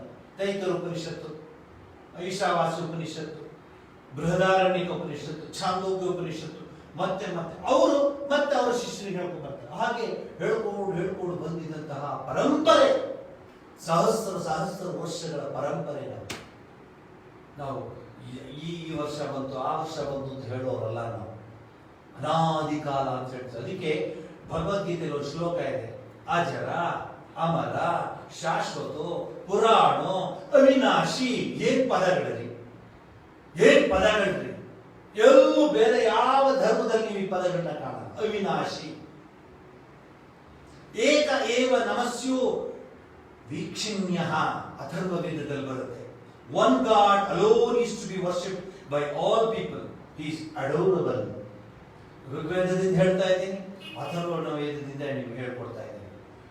ಇನ್ನೊಂದಿದೆ, ಸಪರ್ಯಗ ಚಕ್ರಮ ಕಾಯಮ ರಣಮಸ್ನ ವಿರಗಂ ಶುದ್ಧಮ ಪಾಪ ವಿದ್ಧಂ ಕವಿರ್ಭನೀಷಿ. ಅದೊಂದು ಪದ ಬರುತ್ತೆ ಋಗ್ವೇದದಲ್ಲಿ. God is all pervading, radiant and formless, and he is without. ಎಲ್ಲಿ ಅವನನ್ನು ನೋಡ್ತೀರಾ? ಎಲ್ಲರೂ ಇದ್ದಾನೆ. ಅವನು ಎಲ್ಲಿದ್ದಾನೆ? ಎಲ್ಲೆಲ್ಲೂ ಇದ್ದಾನೆ. ಅವನು ಇಲ್ಲದ ಸ್ಥಳ ಯಾವುದು ಇಲ್ಲ. ಎಲ್ಲ ಕಡೆ ಸರ್ವವ್ಯಾಪಿ, ಸರ್ವಾಂತರ್ಯಾಮಿ, ಸರ್ವಾಭೀಷ್ಟ, ಸರ್ವಶಕ್ತ. ಅವನ ಪದಗಳು ಒಮಿನಿಷಿಯಂಟ್, ಒಮಿನಿಪ್ರೆಸೆಂಟ್. ಇದು ಭಗವಂತ. ನೀವೀಗ ಪೂಜೆ ಮಾಡ್ತಿರುವಂತಹ ದೇವರನ್ನ ನೀವೇನ್ ಮಾಡ್ತೀರಿ? ಫ್ರೇಮ್ ಹಾಕ್ಬಿಟ್ಟು ಇಟ್ಕೊತೀರಿ. ಅದು ನೆಪ ಮಾತ್ರ. ಪರಮಾತ್ಮ ಎಲ್ಲ ಕಡೆ ಇದ್ದಾನೆ. ಈಗ ಇದಕ್ಕೆ ಡಿ ವಿ ಗುಂಡಪ್ಪನವರ ಜೀವನದಲ್ಲಿ ಒಂದು ಸಂಗತಿ ಬರುತ್ತೆ. ಒಂದು ಎಕ್ಸಾಂಪಲ್ ಹೇಳ್ತೀನಿ, ನಿಮ್ಗೆ ಗೊತ್ತಾಗುತ್ತೆ. ಅವನು ಜಪಾನ್ನಿಂದ ಬಂದಿದ್ದಾನೆ, ಒಬ್ಬ ಹುಡುಗ, ಯುವಕ. ಡಿ ವಿ ಜಿ ಅವ್ರ ಹತ್ರ ಮಾತಾಡ್ತಿದ್ದಾನೆ. ಅವನು ಏನ್ ಮಾತಾಡ್ತಿದ್ದಾನೆ? ದೇವ್ರ ಬಗ್ಗೆ ಮಾತಾಡ್ತಿದ್ದಾರೆ. ಯಾರೋ ಹೇಳ್ತಾರೆ ಅವರು ಮಹಾನ್ ದಾರ್ಶನಿಕರು. ಡಿ ವಿ ಗುಂಡಪ್ಪನವರು ಮಹಾನ್ ದಾರ್ಶನಿಕರು. ಸೊ ಆ ದಾರ್ಶನಿಕರ ಹತ್ರ ನೀನು ಹೋಗಿ ಮಾತಾಡ್ಬಿಟ್ಟು ದೇವರ ಬಗ್ಗೆ ನೀನು ಹೇಳು ಅಂತ ಹೇಳ್ತಾರೆ. ಆ ದೇವರ ಬಗ್ಗೆ ಮಾತಾಡುವಾಗ ಆ ದೇವರ ವಿಚಾರನ ವರ್ಣಿಸ್ತಾರೆ ಡಿ ವಿ ಜಿ ಅವರು. ಎಲ್ಲ ಕಡೆ ಇದ್ದಾರೆ ಪರಮಾತ್ಮ ಅಂತ. ಇವನು god everywhere, can't understand this ಅಂತ ಹೇಳ್ತಿರ್ತಾನೆ ಜಪಾನಿ. ಆದರೂ ವರ್ಣಿಸ್ತಾರೆ ವಿಶ್ವತೋಮುಖ, ಅವನೆಲ್ಲ ಕಡೆ ಇದ್ದಾನೆ ಅಂತ ಹೇಳ್ತಾರೆ. ಆ ಕೊನೆಗೆ ಮಾತಾಡುವಾಗ ಆ ಜಪಾನ್ ಅವನಿಗೆ ಡಿ ವಿ ಜಿ ಅವರು ಒಂದು ಒಳ್ಳೆ ಕಾಫಿ ಕೊಡ್ತಾರೆ. ಆಗಿನ ಕಾಲದ ಕಾಫಿ ಗೊತ್ತಲ್ಲ ನಿಮಗೆ, ಆ ಬಿತ್ತಾಳೆ ಪಾತ್ರೆಯಲ್ಲಿ ಅದನ್ನ ಫಿಲ್ಟರ್ ಹಾಕಿರ್ತಾರೆ. ಆ ರಾತ್ರಿ ಎಲ್ಲ ಅದು ಇಳಿದಿರುತ್ತೆ, ಒಂದೊಂದೇ ತೊಟ್ಟು. ತಮಾಷೆಗೆ ಹೇಳ್ತಾರೆ ಕಾಫಿ ಪ್ರಿಯರು, ಅಮೃತ ಆದ್ರೆ ಕಾಫಿನೂ ಬಂತಂತೆ. ಆದ್ರೆ ಅದನ್ನ ಎಕ್ಸ್ಪ್ಲೈನ್ ಮಾಡೋದು ಬಿಟ್ಬಿಟ್ಟಿರುತ್ತೆ. ಹಾಗೆ ಅಂತಹ ಕಾಫಿ ಅದು. ಆ ಕಾಫಿ ಅವನು ಕುಡಿದು ಬಿಟ್ಟು ಹೇಳ್ತಾನೆ, fantastic taste, wonderful taste, very good, I can't explain ಅಂತ ಹೇಳ್ತಿರ್ತಾರೆ. ಡಿ ವಿ ಜಿ ಅವರು ಕುಡಿಯೋರ್ಗೆ ಅವ್ರಿಗೆ ಕುಡ್ದಾಯ್ತಲ್ಲ, how is it, how's the coffee, how's it, ಬಹಳ ಅದ್ಭುತವಾಗಿದೆ. It was wonderful sir, I can't explain, it's a wonderful taste. ಹೇಳ್ತಾ ಇರುವಾಗ ಅವ್ರು ಹೇಳ್ತಾರೆ, ವಾಹ್ ವಂಡರ್ಫುಲ್ ವಂಡರ್ಫುಲ್. ಆಗ ಅವ್ರು ಹೇಳ್ತಾರೆ, when coffee so good, show me the good. ಆ ಗುಡ್ನೆಸ್ ಟೇಸ್ಟ್ ತೋರಿಸು, ಕಾಫಿ ಹೇಗಿದೆ ತೋರಿಸು. ಸ್ವಾದ ಮಾಡಿಬಿಟ್ಟಿದ್ದಾರೆ, ಹೆಂಗ್ ತೋರಿಸ್ತಾನೆ? ಎಕ್ಸ್ಪ್ಲೇನ್ ಮಾಡ್ಲಿಕ್ಕಾಗಲ್ಲ, ಅನುಭವಿಸ್ಬೇಕು. ದಟ್ ಈಸ್ ಗಾಡ್ ಅಂತ ಸರಳವಾಗಿ ವಿವರಿಸ್ತಾರೆ. ಪರಮಾತ್ಮ ಅನ್ನೋದು ಅನುಭವಿಸ್ಬೇಕು. ಪರಮಾತ್ಮನ ನಾವು ಕ್ಷಣ ಕ್ಷಣಕ್ಕೆ ಅನುಭವಿಸ್ತೀವಿ, ಆದರೆ ನಮ್ಗೆ ಎಚ್ಚರ ಇಲ್ಲದೆ ಅನುಭವಿಸ್ತೀವಿ. ಇವತ್ತು ನಾವು ಕೂತ್ಕೊಂಡಿದ್ದೀವಿ, ಮಾತನಾಡ್ತಾ ಇದ್ದೀವಿ, ಕೇಳ್ತಾ ಇದ್ದೀರಾ, ವಿಚಾರ ಕೇಳ್ತಾ ಇದ್ದಾರೆ. ಶ್ರವಣ ಭದ್ರಂ ಕರ್ಣೇವಿ ಶೃಣುಯಾಮ ದೇವಾಹ ಭದ್ರಂ ಪಶ್ಯೇಮಾಕ್ಷ ವಿದ್ಯಜತ್ರ ಎಲ್ಲ ಮಾಡ್ತಿದ್ರ. ಯಾರಿಂದ? ಅವನ ಕೃಪೆಯಿಂದ. ಇರುವೆ ನಡೆಯುವ ಶಬ್ದ ಅವನು ಕೇಳಿಸುತ್ತೆ ಅಂತ ಹೇಳ್ತಾರೆ ಒಂದು ಹಾಡಲ್ಲಿ. ಪರಮಾತ್ಮನ ಶಕ್ತಿ ಅನ್ನೋದು ಅದ್ಭುತವಾಗಿದೆ. ಇರುವೆ ನಡೆಯುವ ಶಬ್ದವನ್ನು ಅವನು ಕೇಳಿಸ್ಕೊಳ್ತಾನೆ. ಹೂ ಅರಳುವ ಶಬ್ದವನ್ನು ಅವನು ಕೇಳಿಸ್ಕೊಳ್ತಾ ಇರುತ್ತೆ. ಎಲ್ಲಿದೆ? ಏನಂತ ಪರಮಾತ್ಮ ಇದೆ. ಇದಕ್ಕೆ god is all pervading, most Holi, unpierced by any sin, omniscient, nor of the mind of all conquering and self-existing. He has created the objects of the world for his external subjects. ಅವನೇ ಈ ಜಗತ್ತನ್ನ ಅವನ ಲೀಲೆಗೋಸ್ಕರ ಸೃಷ್ಟಿ ಮಾಡಿದ್ದಾರೆ ಪರಮಾತ್ಮ. ಅನೇಕ ರೀತಿ ಹೇಳ್ತಾರೆ ವೇದಗಳಲ್ಲಿ ಈ ವಿಚಾರವನ್ನ ತಿಳಿಸ್ತಾ ಬರ್ತಾರೆ. ಯಾಕೆ ಇದನ್ನ ನಾನು ಇವತ್ತು ತೆಗೆದುಕೊಂಡೆ ಅಂದ್ರೆ, ಮೊದಲು ಭಕ್ತರು ನಾವು ಹೌದು ಯಾರಿಗೆ ಪೂಜೆ ಮಾಡ್ತಿದ್ದಾರೆ ನಿಮ್ಗೆ ಗೊತ್ತಾಗ್ಬೇಕಲ್ಲ. ಯಾರಿಗೆ ನೀವು ವರ್ತಿಸ್ತಿದ್ದೀರಾ? ನಮ್ಮಲ್ಲಿ ಮೊದಲೇ ಹೇಳ್ದಂಗೆನೆ ಕ್ಷಣ ಕ್ಷಣಕ್ಕೆ ಕ್ಷಣಭಂಗುರವಾದ ಈ ಜಗತ್ತಿನಲ್ಲಿ ಕ್ಷಣ ಕ್ಷಣಕ್ಕೆ ಮನಸ್ಸು ಬದಲಾಗ್ತಾ ಇರುತ್ತೆ. ಈ ದೇವಸ್ಥಾನಕ್ಕೆ ಹೋಗ್ತಿರ್ತೀವಿ, ಆ ದೇವರನ್ನು ಬಿಡ್ತೀವಿ, ಆ ದೇವಸ್ಥಾನಕ್ಕೆ ಹೋಗ್ತೀವಿ, ಆ ದೇವರನ್ನು ಬಿಡ್ತೀವಿ. ನಮಗೆ ಒಂದು ರೀತಿಯ ಆ ಒಂದು ಶಿಸ್ತಿಲ್ಲ. ಭಕ್ತಿಯಲ್ಲಿ ಶಿಸ್ತಿರಬೇಕು, ಶ್ರದ್ಧೆ ಇರಬೇಕು. ಶ್ರದ್ಧಾವಾನ್ ಲಭತೆ ಜ್ಞಾನ. ಎಂತಹ ಭಕ್ತಿ! ರಾಮಾಯಣಕ್ಕಾಗಲಿಲ್ಲ, ಹೋಗ್ಲಿ ಬಿಡಪ್ಪ, ಅಲ್ಲೇನ್ ಕಾಣ್ತಿದೆ ನೋಡು ಅಂತ ಮರ ಅಂತ ಅದನ್ನೇ ಮಾಡೋಣ, ಪ್ರಾರ್ಥನೆ ಮಾಡೋದು. ಮರ ಮರ ಮರ ಮರ ಮರಾಮ ಅಂತ ವಾಲ್ಮೀಕಿ. ಜೀವನದಲ್ಲಿ ಭಕ್ತರು ಅಂತ ನಾವು ಅನಿಸ್ಕೊಳ್ಳುವಾಗ ನಮ್ಮ ಜೀವನ ಏಕ ಪ್ರಕಾರವಾಗಿ ಒಂದೇ ರೀತಿ ಭಾವನೆ. ಆದ್ರೆ ಗಣೇಶನ ದೇವಸ್ಥಾನಕ್ಕೆ ಹೋಗ್ಬೇಕು, ಆ ದೇವಸ್ಥಾನಕ್ಕೆ ಹೋಗ್ಬಾರ್ದು ಅಂತ ನಮ್ಮಲ್ಲಿ ಎಲ್ಲೂ ರೂಲ್ಸ್ ಇಲ್ಲ. ಎಲ್ಲಾ ದೇವಸ್ಥಾನಕ್ಕೂ ಹೋಗ್ಬಾರ್ದು. ದೀಪ ಒಂದೇ ಇರೋದು, ಜ್ಯೋತಿ ಒಂದೇ ಇರೋದು, ಒಂದೇ ಜ್ಯೋತಿ ತಾನೆ. ಬೇರೆ ಬೇರೆ ಜ್ಯೋತಿಗಳಿದೆಯಾ? ಇಲ್ಲ. ಪರಮಾತ್ಮನ ರೂಪ ಬೇರೆ ಬೇರೆ ಇರ್ಬೋದು, ಆದ್ರೆ ಆ ಜ್ಯೋತಿ ಒಂದೇ. ಹಾಗೆ ಆ ಪರಬ್ರಹ್ಮ ವಸ್ತು, ಪರಬ್ರಹ್ಮನ ಶಕ್ತಿ ಒಂದೇ. ಅದರ ರೂಪಗಳು ನಮ್ಮ ಮನಸ್ಸಿಗೆ, ನಮ್ಮ ಮನಸ್ಸಿನ ಆ ಒಂದು ಸಂತೋಷಕ್ಕೆ ನಾವು ನಿರ್ಮಾಣ ಮಾಡ್ಕೊಳ್ತೀವಿ ದೇವರುಗಳನ್ನ. ಆದರೆ ಪರಬ್ರಹ್ಮ ವಸ್ತು ಒಂದೇ. The one great advantage of bhakti is that it is the easiest and the most natural way to reach the divine end in view. ಇದು ಸ್ವಾಮಿ ವಿವೇಕಾನಂದರ ಮಾತು. ಬಹಳ ಸುಲಭ ಭಕ್ತಿ. ಭಕ್ತಿ ಮಾರ್ಗ ತುಂಬಾ ಸುಲಭ. ಯಾಕೆಂದ್ರೆ ಸಹಜ. ಯಾರು ತಾನೇ ಪ್ರೀತಿ ಮಾಡಕ್ ಬರೋದಿಲ್ಲ? ಯಾರು ತಾನೇ ಪ್ರೀತಿ ಮಾಡಕ್ ಬರೋದಿಲ್ಲ? ಆ ಪ್ರೀತಿ ಸಹಜವಾಗಿ ಬಂದಿರುತ್ತೆ. ಹೇಳ್ಕೊಡ್ಬೇಕಾಗಿಲ್ಲ ಯಾರು. ಪ್ರೀತಿ ಅಂದ್ರೇನು ಹಿಂಗೆ ಅಂತ ಯಾರು ಹೇಳ್ಕೊಡಲ್ಲ, ಸಹಜವಾಗಿ ಬರುತ್ತೆ. ತಾಯಿ ಮಗುಗೆ ಪ್ರೀತಿ ಯಾರು ಹೇಳ್ಕೊಡಲ್ಲ. ಪುಸ್ತಕ ಇದೆಯಾ? ಸ್ಕೂಲ್ ಇದೆಯಾ? ಅದಕ್ಕೆ ಡಾಕ್ಟರೇಟ್ ಕೊಡ್ತಾರ? ಇಲ್ಲ.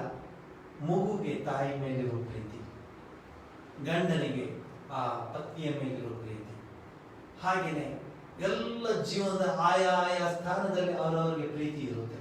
ಸ್ನೇಹಿತರ ಮೇಲೆ ಪ್ರೀತಿ, ಎಲ್ಲ ಪ್ರೀತಿ ಒಂದಾಗಿ ಆ ಪ್ರೀತಿ ಏನಾದರೂ ಭಗವಂತನೆಡೆ ಬಂದ್ಬಿಟ್ರೆ ಅದೇ ಭಗವತ್ ಪ್ರೀತಿ, ಪರಾಭಕ್ತಿ, ಅದೇ ಆಗ್ಬಿಡುತ್ತೆ.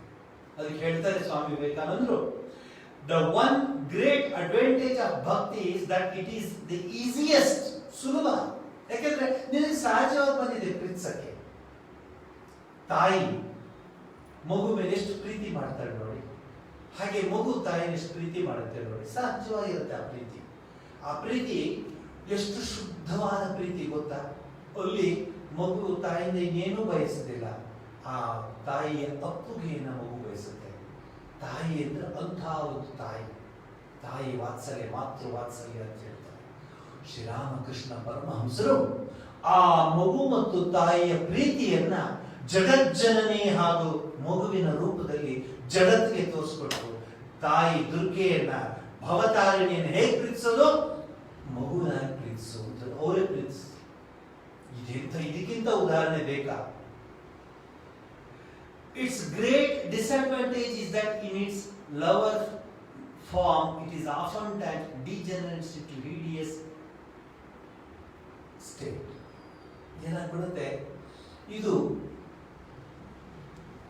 ಆ ಪ್ರೀತಿ ಬರ್ತಾ ಬರ್ತಾ ಏನಾಗುತ್ತೆ, ಸರಿಯಾದ ಮಾರ್ಗದಲ್ಲಿ ಹೋಗದೆ ಇದ್ರೆ ಡಿಜನರೇಟ್ ಆಗ್ಬಿಡುತ್ತೆ ಅಂತ ಸ್ವಾಮೀಜಿ ಎಚ್ಚರಿಕೆ ಕೊಡ್ತಾರೆ. ಫೆನಾಟಿಸಮ್ ಅಂತ ಹೇಳ್ತಾರೆ ಸ್ವಾಮಿ. ಹಿಡಿಯಸ್ ಫೆನಾಟಿಸಮ್ ಯಾಕೆ? ಇದು ಉದಾಹರಣೆ ಕೊಡ್ತೀವಿ ನೋಡಿ. ನಮ್ಮ ದೇವರೇ ದೊಡ್ಡದು ಶುರು ಆಗ್ಬಿಡುತ್ತೆ. ಎಲ್ಲೋಗ್ತಿದ್ರ? ನಾನು ದೇವಸ್ಥಾನಕ್ಕೆ ಹೋಗ್ತೀನಿ, ಆ ದೇವ್ರಿಗೆ ಇದ್ದೀನಿ ಯಾವುದು, ಇದು ಶುರು ಆಗ್ಬಿಡುತ್ತೆ. ಎಲ್ಲ ಶುರು ಆಗಿದೆ ಈಗ ನೋಡಿ, ನಿಮ್ಗೆ ಗೊತ್ತಾಗ್ತದೆ. ದೇವರು ಬದಲಾವಣೆ ಮಾಡ್ಲಿಕ್ಕೆ ಆಗಲ್ಲ. ನಿನಗೆ ಇಷ್ಟ ಇದೆ ಕುಲದೇವರು ಅಂತ ಅನ್ಕೋತಿ, ಪ್ರೀತಿ ಮಾಡು. ಹಾಗಂತ ತಕ್ಷಣಕ್ಕೆ ಬೇರೆ ದೇವ್ರನ್ನ ಫೆನಾಟಿಸಮ್ ಅಂದ್ರೆ ಹೇಟ್ ಮಾಡೋದು, ಅಂದ್ರೆ ಅದನ್ನ ಇಷ್ಟಪಡದೇ ಇರೋದು ಆಗ್ಬಿಡುತ್ತೆ ಅಂತ ಸ್ವಾಮೀಜಿ ಎಚ್ಚರಿಕೆ ಕೊಡ್ತಾರೆ. ಭಕ್ತಿ yoga is natural, sweet, gentle. ಏನ್ ಪದ ಉಪಯೋಗಿಸ್ತಾರೆ? ಭಕ್ತಿ ಯೋಗ ಅಂದ್ರೆ ತುಂಬಾ ಒಳ್ಳೆಯದು, ರಸವತ್ತಾಗಿರುತ್ತೆ, ಜೆಂಟಲ್, ಬಹಳ ಚೆನ್ನಾಗಿರುತ್ತೆ, ನಾಜೂಕಾಗಿರುತ್ತೆ. ಅದರಲ್ಲಿ ಯಾವುದೇ ರೀತಿಯ ಎಂಥದ್ದು ಕಲ್ಮಶ ಇರುವುದಿಲ್ಲ, ಶುದ್ಧವಾದ ಭಕ್ತಿ. ಇದಕ್ಕೊಂದು ಉದಾಹರಣೆ ಕೊಡ್ತೀನಿ. ಭಕ್ತಿ, ಶುದ್ಧವಾದ ಭಕ್ತಿ. ಆಯ್ತು, ಅಯೋಧ್ಯೆಗೆ ಬಂದಾಯ್ತು, ರಾಮಚಂದ್ರ ಸೀತೆ ಬಂದಿದ್ದಾರೆ, ಪಟ್ಟಾಭಿಷೇಕ ಎಲ್ಲ ಆಗಿದೆ, ಎಲ್ಲ ಸುಖವಾಗಿದ್ದಾರೆ. ಆ ಮಾರುತಿ ಆಂಜನೇಯ ಸ್ವಾಮಿಯ ಸೇವೆಗೋಸ್ಕರ ಆ ಸೀತೆಗೆ ತುಂಬಾ ಸಂತೋಷವಾಗ್ಬಿಡುತ್ತೆ. ರೀ ರಾಮದೇವ್ರೆ, ಆ ಮಾರುತಿಗೆ ಕಂಠಿ ಹಾರವನ್ನು ಕೊಡೋಣ ಅನ್ಸ್ಬಿಟ್ಟಿದೆ. ಯಾಕೆ? ಎಷ್ಟು ಸೇವೆ ಮಾಡಿದ್ದಾನೆ, ಎಷ್ಟು ಕೆಲಸ ಮಾಡಿದ್ದಾನೆ, ಎಷ್ಟು ನಿಷ್ಠೆ, ಎಷ್ಟು ಭಕ್ತಿ. ಆ ಭಕ್ತಿ ನೋಡಿ ನನಗೆ ಏನಾದರೂ ಕೊಡ್ಬೇಕು ಅನಿಸ್ತಾ ಇದೆ, ಕಂಠಿ ಹಾರವನ್ನು ಕೊಟ್ಬಿಡೋಣ. ನಿಮ್ಗೆ ಜ್ಞಾಪಕ ಇರಲಿ, ಮಾರುತಿ ಯಾವತ್ತೂ ತಾಯಿ ಸೀತೆಯ ಮುಖವನ್ನು ನೋಡಿಲ್ಲ, ಪಾದಗಳನ್ನೇ ನೋಡ್ತಾರೆ. ನೀವು ಫೋಟೋಗ್ರಾಫಲ್ಲೂ ನೋಡಿ, ಮಾರುತಿಯ ಕಣ್ಣು ತಾಯಿಯ ಪಾದದ ಮೇಲೆ ಇರುತ್ತೆ. ಹಿಂದೆ ಆ ಕಾಡಿನಲ್ಲಿ ಹೋಗುವಾಗ ತಾಯಿ ಸೀತೆಯ ಕಾಲು ಉಂಗುರವನ್ನು ಗುರುತಿಡ್ದೇ ವಿನಃ ಬೇರೆ ಏನು ಗುರುತಿಡಕ್ಕಾಗಕ್ಕೆ ನಾನು ನೋಡಿಲ್ಲ. ಅವರ ಮುಖ ಕಮಲನ್ನು ಹೇಳುವಂತಹ ಅದ್ಭುತವಾದ ಕ್ಯಾರೆಕ್ಟರ್, ಪರ್ಸನಾಲಿಟಿ ಸಿಕ್ತು ನಮ್ಮ ಸಂಸ್ಕೃತಿಯಲ್ಲಿ. ಅದನ್ನು ಎಷ್ಟು ಯಾವ ರೀತಿ ಹೇಳಿ ಅಂತ ಅದ್ಭುತವಾದ ಪರ್ಸನಾಲಿಟೀಸ್ ಅಂದ್ರೆ ಏನಂತ ಚಾರಿತ್ರೆ, ಅಂತ ಅದ್ಭುತವಾದ ಚಾರಿತ್ರೆ ಕೊಟ್ಟರು. ರಾಮನ ಕರೆದ್ರು, ತಗೋಪ್ಪ ಅಂತ ಅವನು ಶಿರಸಾವಹಿಸಿ ಕೈಲಿಟ್ಕೊಂಡ. ಆಮೇಲೆ ಸ್ವಲ್ಪ ದೂರ ಅಲ್ಲಿ ಹೋದ, ಆ ಕಡೆ ಕೂತ್ಕೊಂಡು ಏನ್ ಮಾಡ್ದ, ಕಂಠಿ ಹಾರ ಒಂದೊಂದನ್ನೇ ಕಚ್ಚೋದು, ಹಿಂಗೆ ನೋಡೋದು, ಅದಕ್ಕೆ ಅನ್ಸುತ್ತೆ ಆ ಗಾದೆ ಬಂದ್ರೆ ಕೋತಿ ಕೈ ಮಾಣಿಕ ಕೊಡೋದು, ಎತ್ತೆತ್ತು ಬಿಸಾಕ್ತಾರೆ. ಆಗ ರಾಮಂಗೆ ಸೀತೆ ಹೇಳಿ, ನೋಡ್ರಿ ಕಂಠಿ ಹಾರ ಕೊಟ್ಟು ಕಿತ್ತಾಕ್ ಬಿಸಾಕ್ತಾ ಇದ್ದಾರೆ, ಅದಕ್ಕೆ ಅಲ್ರಿ ಮಾಣಿಕೆ ಕೊಟ್ರು, ಅವ್ರಿಗೆ ಏನಾದ್ರು ಬೆಲೆ ಗೊತ್ತಿದೆ. ಶ್ರೀರಾಮಚಂದ್ರ ಹೇಳ್ತಾರೆ, ಇಲ್ಲ ಬೇಕಾದ್ರೆ ಅವ್ನು ಕೇಳು, ಮಾತಾಡಿ ಕೇಳು, ಏನಂತ ಕೇಳ್ತಾನೆ. ಯಾಕೆ ಬಿಸಾಕ್ತಿದೆ ಅಂದ್ರೆ ಮಾರುತಿ ಹೇಳ್ತಾನೆ, ಆಂಜನೇಯ ಸ್ವಾಮಿ ಹೇಳ್ತಾನೆ, ಇದು ನಮ್ಮ ಯುವಕರಿಗೆ ಇವೆಲ್ಲ ವಿಚಾರ ಹೇಳ್ಬೇಕ್ರಿ, ಪೋಷಕರು ಹೇಳಬೇಕು. ಸ್ವಾಮೀಜಿ ಅವ್ರು ಕೇಳಲ್ಲ ಅಂತ ಕೇಳೋ ತರ ಮಾಡಬೇಕು. ಹೇಳ್ತಾನಂತೆ, ಸ್ವಾಮಿ ನೀನು ನನ್ನ ಸೇವೆ ಕೊಟ್ಟಿರೋ ಕಂಠಿ ಹಾರವನ್ನ ಹುಡುಕದೆ ಸ್ವಾಮಿ, ಯಾವ ಕಂಠಿ ಹಾರದಲ್ಲಿ ಯಾವ ವಜ್ರದಲ್ಲೂ ನೀನಿಲ್ಲ ಸ್ವಾಮಿ, ಅದು ಕೇವಲ ಒಂದು ಕಲ್ಲ ಕಾಣ್ತು ಸ್ವಾಮಿ, ಅದಕ್ಕೆ ಬಿಸಾಕ್ದೆ ಸ್ವಾಮಿ, ನೀನು ಇಲ್ಲಿದೆಯಾ ಅಂತ ಹೃದಯ ತೋರಿಸ್ತಾನೆ ಪರಮಾತ್ಮ. ಅದು ನಿಜವಾದ ಭಕ್ತಿ. ಭಕ್ತಿ ಅಂದ್ರೆ ನಿಜವಾದ ಭಕ್ತಿ ಅದಾಗುತ್ತೆ. ಆ ಭಕ್ತಿನ ನಾವು ಪಡ್ಕೋಬೇಕಾದ್ರೆ ಭಕ್ತಿ ಯೋಗವನ್ನು ಸರಿಯಾದ ಅರ್ಥದಲ್ಲಿ ತಿಳ್ಕೋಬೇಕು. ಇಲ್ಲಿ ಸ್ವಾಮೀಜಿ ನಮ್ಗೆ ಎಚ್ಚರಿಕೆ, ಫೆನಾಟಿಸಮ್ ಅನ್ಬಿಟ್ಟು ನಮ್ ದೇವರೇ ದೊಡ್ಡದು, ಆಮೇಲೆ ಎಲ್ಲಿವರೆಗೂ ಬರ್ತದೆ ಗೊತ್ತಾ, ಎಲ್ಲೋ ಹೋಗ್ತೀರಿ, ಇಲ್ಲ, ಎಲ್ಲೂ ಏನಿಲ್ಲ. ಯಾಕಂದ್ರೆ ಇಲ್ಲಿ ಏನಾದ್ರು ಇದ್ರೆ ಎಲ್ಲ ಕಡೆ ಎಲ್ಲ ಕಾಣುತ್ತೆ, ಇಲ್ಲೇ ಇದ್ರೆ ಎಲ್ಲಿ ಸಿಗುತ್ತೆ? ಸರಿ ತಾನೆ? ಯಾಕೆ ನಾವು ದೇವಸ್ಥಾನಕ್ಕೆ ಹೋಗೋದು? ಬಹಳ ಹಿರಿಯ ಸನ್ಯಾಸಿಗಳು ನನಗೊಂದಿನ ಮಾತಾಡಿ, ಯಾಕೆ ಹೋಗ್ತೀವಿ ದೇವಸ್ಥಾನಕ್ಕೆ? ಮನೇಲಿಲ್ವಾ? ಮನೆ ದೇವ್ರ ಮನೇಲಿಲ್ವಾ ದೇವರುಗಳು? ಯಾಕೆ ದೇವಸ್ಥಾನಕ್ಕೆ ಹೋಗೋದು ಯಾಕೆ? ಅದು ಅಷ್ಟು ಕಷ್ಟಪಟ್ಟು ಕ್ಯೂನಲ್ಲಿ ನಿಂತ್ಕೊಳ್ಳೋದು ಯಾಕೆ ಹೋಗೋದು ಅಂದರೆ ಇಲ್ಲಿದ್ದಾನು ಅಲ್ಲೇ ಇದ್ದಾನಲ್ಲ ಅವನನ್ನು ನೋಡ್ಕೊಂಡು ಬರೋದಕ್ಕೆ. ಇಲ್ಲಿರೋನು ಅಲ್ಲಿರೋನು ಒಂದೇ ಅಂತ ತಿಳ್ಕೊಳ್ಳೋದಕ್ಕೆ ಹೋಗುತ್ತೆ. ಪ್ರಸಾದ ತರಕ್ಕಲ್ಲ, ತಿಳ್ಕೊಳ್ಳೋಕ್ಕೆ. ಸ್ವಾಮಿ ಇಲ್ಲಿದೆ. ಬಿಂಬವೋ ಕಂಬವೋ ಇಂಬುಗೊಳ್ಳುವುದು ಜೀವ ನಂಬಿಕೆಯಿಂದ. ಆ ತಿರುಪತಿ ಹೋದಾಗ ಆ 7 ಕೊಂಡಲ ವಾಸ ನಿಂತಿರುವಾಗ ಅವರು ಪೂಜಾರಿ ಅವರು ಆರತಿ ಎತ್ತುವಾಗ ಆ ಪರಮಾತ್ಮನ ಮುಖ ಕಮಲಗಳಲ್ಲಿ, ಆ ತೇಜೋಮಯವಾದ ಮುಖ ಕಮಲಗಳನ್ನು ನೋಡಿದಾಗ ಸ್ವಾಮಿ ಅಲ್ಲಿದೆಯಾ, ನನ್ನ ನೆಪಕ್ಕೆ ಮಾತ್ರ ಇಲ್ಲೇ ಇದೆಯಾ ಸ್ವಾಮಿ ಅಂತ ಹೇಳೋದಕ್ಕೆ ನಾವು ಹೋಗ್ತೀವಿ ದೇವಸ್ಥಾನಕ್ಕೆ. ಇದು ಜ್ಞಾಪಕ ಇಟ್ಕೋಬೇಕು. ನಾವು ದೇವಸ್ಥಾನಕ್ಕೆ ಹೋಗಿ ನಮ್ಮ ಗೋತ್ರ ನಕ್ಷತ್ರ ಕೊಟ್ಟು ನಾವು ಪೂಜೆ ಮಾಡಿಸೋದು ಯಾಕೆ ಅಂದ್ರೆ, ನಾನು ಮನೆಯಲ್ಲಿ ಪೂಜೆ ಮಾಡಿದ ದೇವರಿದಾರಲ್ಲ ಅವ್ರು ಹೇಗೆ ಸ್ವೀಕರಿಸ್ತಾ ಇದ್ದಾರೋ ಇಲ್ಲೂ ಹಾಗೆ ಸ್ವೀಕರಿಸ್ತಾನೆ ಅನ್ನೋ ಭಾವನೆಯಿಂದ ಅಲ್ಲಿ ಹೋಗಿ ಅದನ್ನ ತುಲನಾ ಮಾಡ್ಕೊಳಕ್ ಹೋಗ್ತೀವಿ ನಾವು ದೇವರ ದೇವಸ್ಥಾನಕ್ಕೆ ಅಂತ ಹೇಳಿದ್ರು ಆ ಗುರುಗಳು. ಎಂಥ ಅರ್ಥವಾದ ಮಾತು ನೋಡಿ ಅದು. ನಿಜ ತಾನೆ? ಹಾಗಾದ್ರೆ ಅಲ್ಲಿರೋ ದೇವರು ಬೇರೆ ಇಲ್ಲಿರೋ ದೇವರು ಬೇರೆ ಅಲ್ಲ. ನಮ್ಗೆ ಅದು ಭಾವನೆ ಬರದೇ ಇರಲಿಲ್ಲ. ಫೆನಾಟಿಸಮ್, BTS ಫೆನಾಟಿಸಮ್ ಬಂದ್ಬಿಡುತ್ತೆ. ನಮ್ಮ ದೇವರೇ ಇಲ್ಲ, ಎಲ್ಲ ವಾಟರ್ ಅಂತಾರೆ, ಪಾನಿ ಅಂತಾರೆ, ತಣ್ಣಿ ಅಂತಾರೆ, ನೀರು ಅಂತಾರೆ. ಹಾಗೆ ನೀರು ಬದಲಾಗ್ತಿರುತ್ತಾ? ಶ್ರೀರಾಮಕೃಷ್ಣ ಹೇಳ್ತಾರೆ ಒಂದೇ ನೀರು, ಒಂದೇ ಜ್ಯೋತಿ, ಒಂದೇ.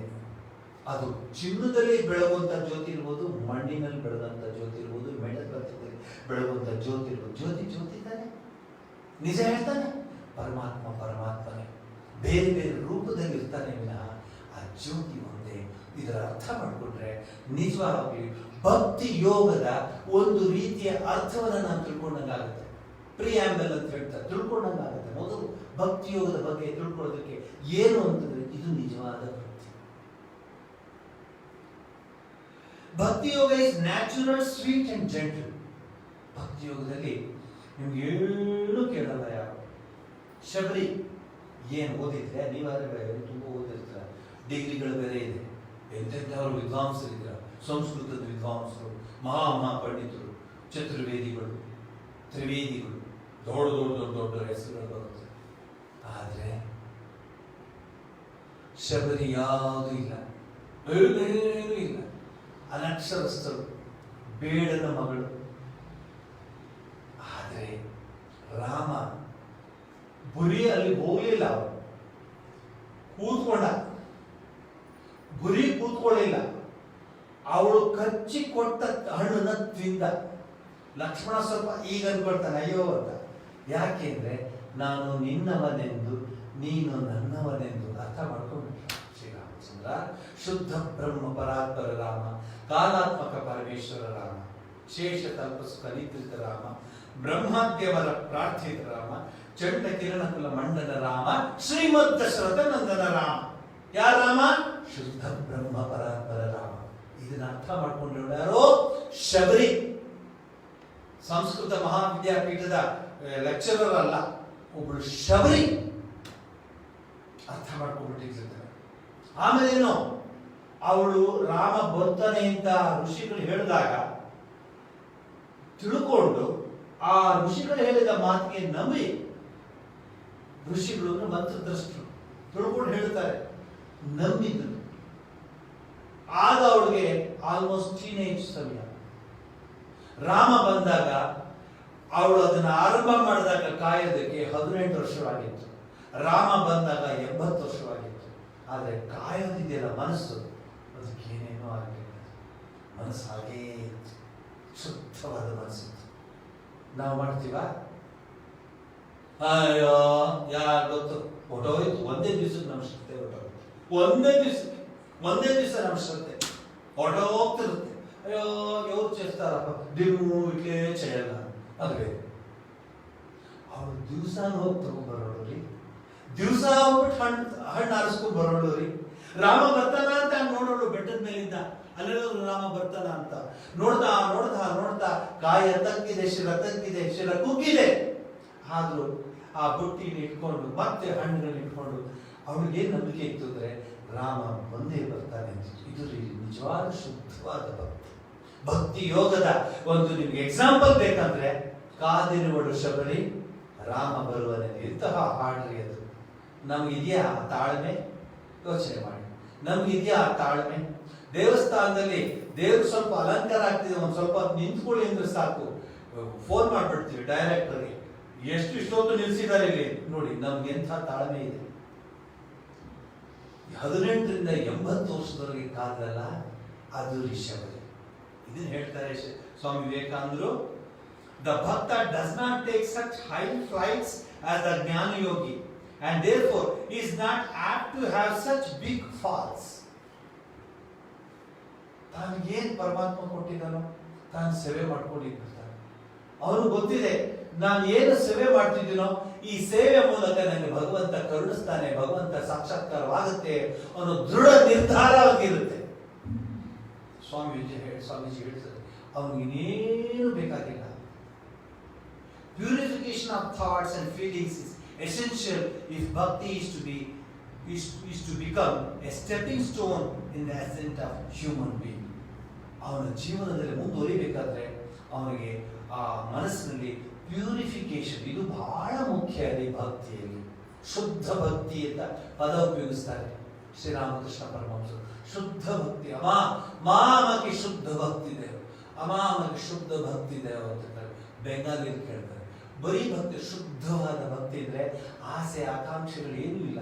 ಶುದ್ಧವಾದ ಭಕ್ತಿ, ಏನು ಬೇಡಪ್ಪ ಪರಮಾತ್ಮ ನೀನು ಹೇಗಿಡ್ತೀಯೋ ಹಾಗಿಡು, ಆದರೆ ನನ್ನ ಮನಸ್ಸು ಮಾತ್ರ ನಿನ್ನ ಪಾದಾರವಿಂದಗಳಲ್ಲಿ ಇರುವಂತೆ ಮಾಡುವಂತೆ ಕೇಳುವಂಥದ್ದೇ ನಿಜವಾದ ಭಕ್ತಿ. ಇದನ್ನ ಇವತ್ತು ನಾವು ಉಪನಿಷತ್ತಿನ ಹಿನ್ನೆಲೆಯಲ್ಲಿ, ವೇದಗಳ ಹಿನ್ನೆಲೆಯಲ್ಲಿ ನಿಮಗೆ ತಿಳಿಸ್ಕೊಡ್ತಾ ಇದ್ದೀನಿ. ಒಂದು ಪದ ಇದೆ, is our dearest and nearest ಅಂತ ಹೇಳ್ತಾರೆ ಋಗ್ವೇದದಲ್ಲಿ. ಪರಮಾತ್ಮ ಬಿಟ್ಟರೆ ಇನ್ಯಾರು ಇಲ್ಲ ನಮಗೆ ಅಂತ ಹೇಳ್ತಾರೆ. ಈ ವಿಚಾರವನ್ನು ಸ್ವಾಮಿ ವಿವೇಕಾನಂದರು ಬಹಳ ಸ್ಪಷ್ಟವಾಗಿ ನಮ್ಮ ಮನಸ್ಸಿಗೆ ಪರಿಪೂರ್ಣವಾಗಿ ತಿಳಿಯುವಂತೆ ಹೇಳ್ತಾರೆ. ಆ ವಿಚಾರವನ್ನು ಹೇಳುವಾಗ ಅನೇಕ ಸಂದರ್ಭದಲ್ಲಿ ಸ್ವಾಮಿ ವಿವೇಕಾನಂದರು ನಮಗೆ ಯಾವ ರೀತಿ ಭಕ್ತಿ ಯೋಗದ ಬಗ್ಗೆ ತಿಳಿಸ್ತಾರೆ ಅಂದ್ರೆ, ಇವತ್ತಿನ ವಿಚಾರದ ಹಿನ್ನೆಲೆಯಲ್ಲಿ ಏನಿದೆ ಅಂದ್ರೆ ನೋಡಿ, Vedic conception of god. In this chapter we propose to throw some light on Vedic conception of God. The Vedas teach the worship of one God who is omnipresent, omniscient and omnipotent, Lord of the universe. ಅಖಿಲ ಕೋಟಿ ಬ್ರಹ್ಮಾಂಡ ನಾಯಕ ಅಂತೆಲ್ಲ ಆ ಪದಗಳು ಉಪಯೋಗಿಸ್ತಾರೆ. ಸಪರ್ಯಗ ಚಕ್ರಮ ಕಾಯಮ ವರ್ಣಮಸ್ತಾ ವಿರಗಂ ಶುದ್ಧಮ ಪಾಪವಿದ್ದಂ. God is all pervading, radiant, formless, ಕವಿರ್ಮನೀಷಿ ಪರಿಧು ಸ್ವಯಂ ಭೂರ್ಯಾತಾಥ ಯಥಾ ತಥೋರ್ಥಾನ್ ವೇದದಾಶ್ಚ ಶ್ರುತಿಭ್ಯಃ ಸಮಾಭ್ಯಃ. ಇದು ಯಜುರ್ವೇದದ ಪದ. ಏಕ ಇತ್ತುಂ ಷ್ಟುಹಿ ಪುಷ್ಟೀನಾಂ ವಿಚರ್ಷಣಿ. O man, praise God who is one and one only and who is the omniscient. Again ಮತ್ತೆ ಅದನ್ನೇ ಹೇಳ್ತಾ ಬರ್ತದೆ. ಇದು ವೇದದಲ್ಲಿ ಬರುವ ಮಾತು. ಇವತ್ತಿನ ಉಪನ್ಯಾಸದಲ್ಲಿ ವೇದಗಳಿಗೆ ಏನ್ ಹೇಳುತ್ತೆ ಭಗವಂತನ ಬಗ್ಗೆ ಅನ್ನೋದು ನಿಮಗೆ ಒಂದು ಕಿಂಚಿತ್ ನಾನು ನಿಮಗೆ ಏನಂತ ಹೇಳ್ತೀನಿ, ಅದರ ಒಂದು ಝಲಕ್ ಅಂತ ಹೇಳ್ಬೋದು, ಅದರ ಒಂದು ಪರಿಚಯನ ಮಾಡಿಸ್ಕೊಡೋದಕ್ಕೆ ನಾನು ಪ್ರಯತ್ನ ಪಡ್ತಾ ಇದ್ದೇನೆ. ಅನೇಕ ಯಜುರ್ವೇದದಿಂದ, ಋಗ್ವೇದದಿಂದ, ಅಥರ್ವ ವೇದದಿಂದ, ಎಲ್ಲ ವೇದಗಳಿಂದ ಇಲ್ಲಿ ನಾನು ನಿಮಗೆ ತಿಳಿಸಲಿಕ್ಕೆ ಸಮಯದ ಅಭಾವ ಆದ್ರಿಂದ ಒಂದಷ್ಟು ಮುಖ್ಯವಾದದ್ದನ್ನು ನಿಮಗೆ ತಿಳಿಸ್ಕೊಟ್ಟಿದ್ದೀನಿ.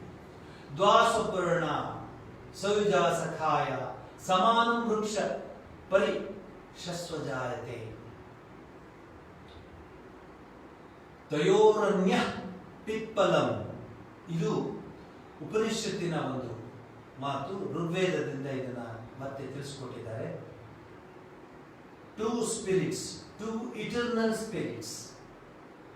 ಕೆಳಗಡೆ ಒಂದು ಹಕ್ಕಿ, ಮೇಲ್ಗಡೆ ಒಂದು ಹಕ್ಕಿ, ಒಂದೇ. ಆದರೆ ಈ ಕೆಳಗಿನ ಹಕ್ಕಿ ಮೇಲ್ಗಡೆ ಇರುವಂತಹ ಹಕ್ಕಿಗೆ ಸೇರ್ಕೊಳ್ಳೋದಕ್ಕೆ ಪ್ರಯತ್ನ ಪಡ್ತದೆ. ದ್ವಾಸುಪರ್ಣ ಉಪನಿಷತ್ತಿನ ಈ ಒಂದು ಶ್ಲೋಕ. ಇದರಲ್ಲಿ ಏನಿರುತ್ತೆ, infinite soul of God, one of these two. ಅಂದ್ರೆ ಎರಡು ಪಕ್ಷಿ ಹಾಕಿ ಕಾಣುತ್ತೆ, ಆದ್ರೆ ಒಂದೇ. ಆದ್ರೆ ಕೆಳಗಡೆ ಬಂದಿರೋ ಪಕ್ಷಿ ಮೇಲಕ್ಕೆ ಹೋಗ್ಲಿಕ್ಕೆ ಪ್ರಯತ್ನ ಪಡುತ್ತೆ ಅಂತ ಹೇಳಿ, taste of the fruit of this fruit ಅಂದ್ರೆ ಆ ಮರದ ಹಣ್ಣುಗಳು ಹುಳಿ ಸಿಹಿ ಇದನ್ನೆಲ್ಲ ಅನುಭವಿಸುತ್ತೆ ಕೆಳಗಡೆ ಇರುವಂತಹ ಪಕ್ಷಿ. ಮೇಲ್ಗಡೆ ಇರುವ ಪಕ್ಷಿ ಯಾವುದನ್ನು ಏನು ಮಾಡೋದಿಲ್ಲ, ತಾಗಿರುತ್ತೆ. ಇದು ಬಹಳ ಚಂಚಲವಾಗಿರುತ್ತೆ. ಈ ಒಂದು ಕಥೆಯಿಂದ ತೋರಿಸ್ಕೊಂಡ್ ಬರ್ತಾರೆ ಜೀವಾತ್ಮ ಹೇಗೆ ಪರಮಾತ್ಮನನ್ನ ಸೇರಬಹುದು. ಅಣು ಬ್ರಹ್ಮಾಂಡವನ್ನು ಹೇಗೆ ಸೇರ್ಬೋದು ಅಂತ ಈ ಒಂದು ಶ್ಲೋಕದಿಂದ ವಿವರಿಸ್ತಾರೆ. ಆಮೇಲೆ ನೋಡಿ, ಆ ಪಕ್ಷಿ watches or supervises without being subject to its joys and sorrows. It is thus clear that Vedas advocate neither joy or sorrow. The Vedic conception of God has been clearly expressed by Maharshi Dayananda Saraswati. ಅವರ ಒಂದು ವಿಚಾರವನ್ನು ಹೇಳ್ತಾ ಇದ್ದಾರೆ. God is truth and happiness itself. ಪರಮಾತ್ಮ ಸತ್ಯಸ್ಯ ಸತ್ಯಂ. ಪರಮಾತ್ಮನಿಗೆ ಸತ್ಯಸ್ಯ ಸತ್ಯಂ. ಅವನೇನು? Formless, almighty, just merciful, infinite, immutable, without beginning, incomparable, all supporting, the Lord of all pervading, omniscient, imperishable, immortal, fearless, eternal, holy and efficient cause of the universe. ಇಡೀ ಬ್ರಹ್ಮಾಂಡವನ್ನು ಸೃಷ್ಟಿ ಮಾಡುವಂತಹ ಪರಮಾತ್ಮ ಅಂತ ಹೇಳ್ತಾರೆ. ಹೀಗೆ ಪರಮಾತ್ಮನನ್ನ ವೇದಗಳ ಮೂಲಕ ಇವತ್ತು ಪರಿಚಯ ಮಾಡಿಕೊಟ್ಟಿದೆ. ವೇದಗಳು ಏನ್ ಹೇಳುತ್ತೆ ಪರಮಾತ್ಮನ ಬಗ್ಗೆ? ಸಪರ್ಯದ ಚಕ್ರಮ ಕಾಯಮ ವರ್ಣಮಸ್ತ ಶುದ್ಧ ಮಪಾಪವಿದ್ದು ಕವಿರ್ಮನೀಷಿ ಪರಿಭೂ ಸ್ವಯಂಭೂ ಹೇಳ್ತಾ ಹೋಗುತ್ತೆ ಶ್ಲೋಕಗಳು. ಸೊ ಇವತ್ತು ಈ ವಿಚಾರವನ್ನು ಇಲ್ಲಿಗೆ ನಾನು ನಿಲ್ಲಿಸ್ತಾ ಇದ್ದೀನಿ. ಮುಂದಿನ ವಾರ ಭಗವಂತನ ಬಗ್ಗೆ ಭಾಗವತ ಏನ್ ಹೇಳುತ್ತೆ, ಉಪನಿಷತ್ತುಗಳು ಏನ್ ಹೇಳುತ್ತೆ, ಭಗವದ್ಗೀತೆ ಏನ್ ಹೇಳುತ್ತೆ ಅನ್ನೋದನ್ನ ಒಂದೊಂದಾಗಿ ತಿಳ್ಕೊಳ್ಳೋಣ.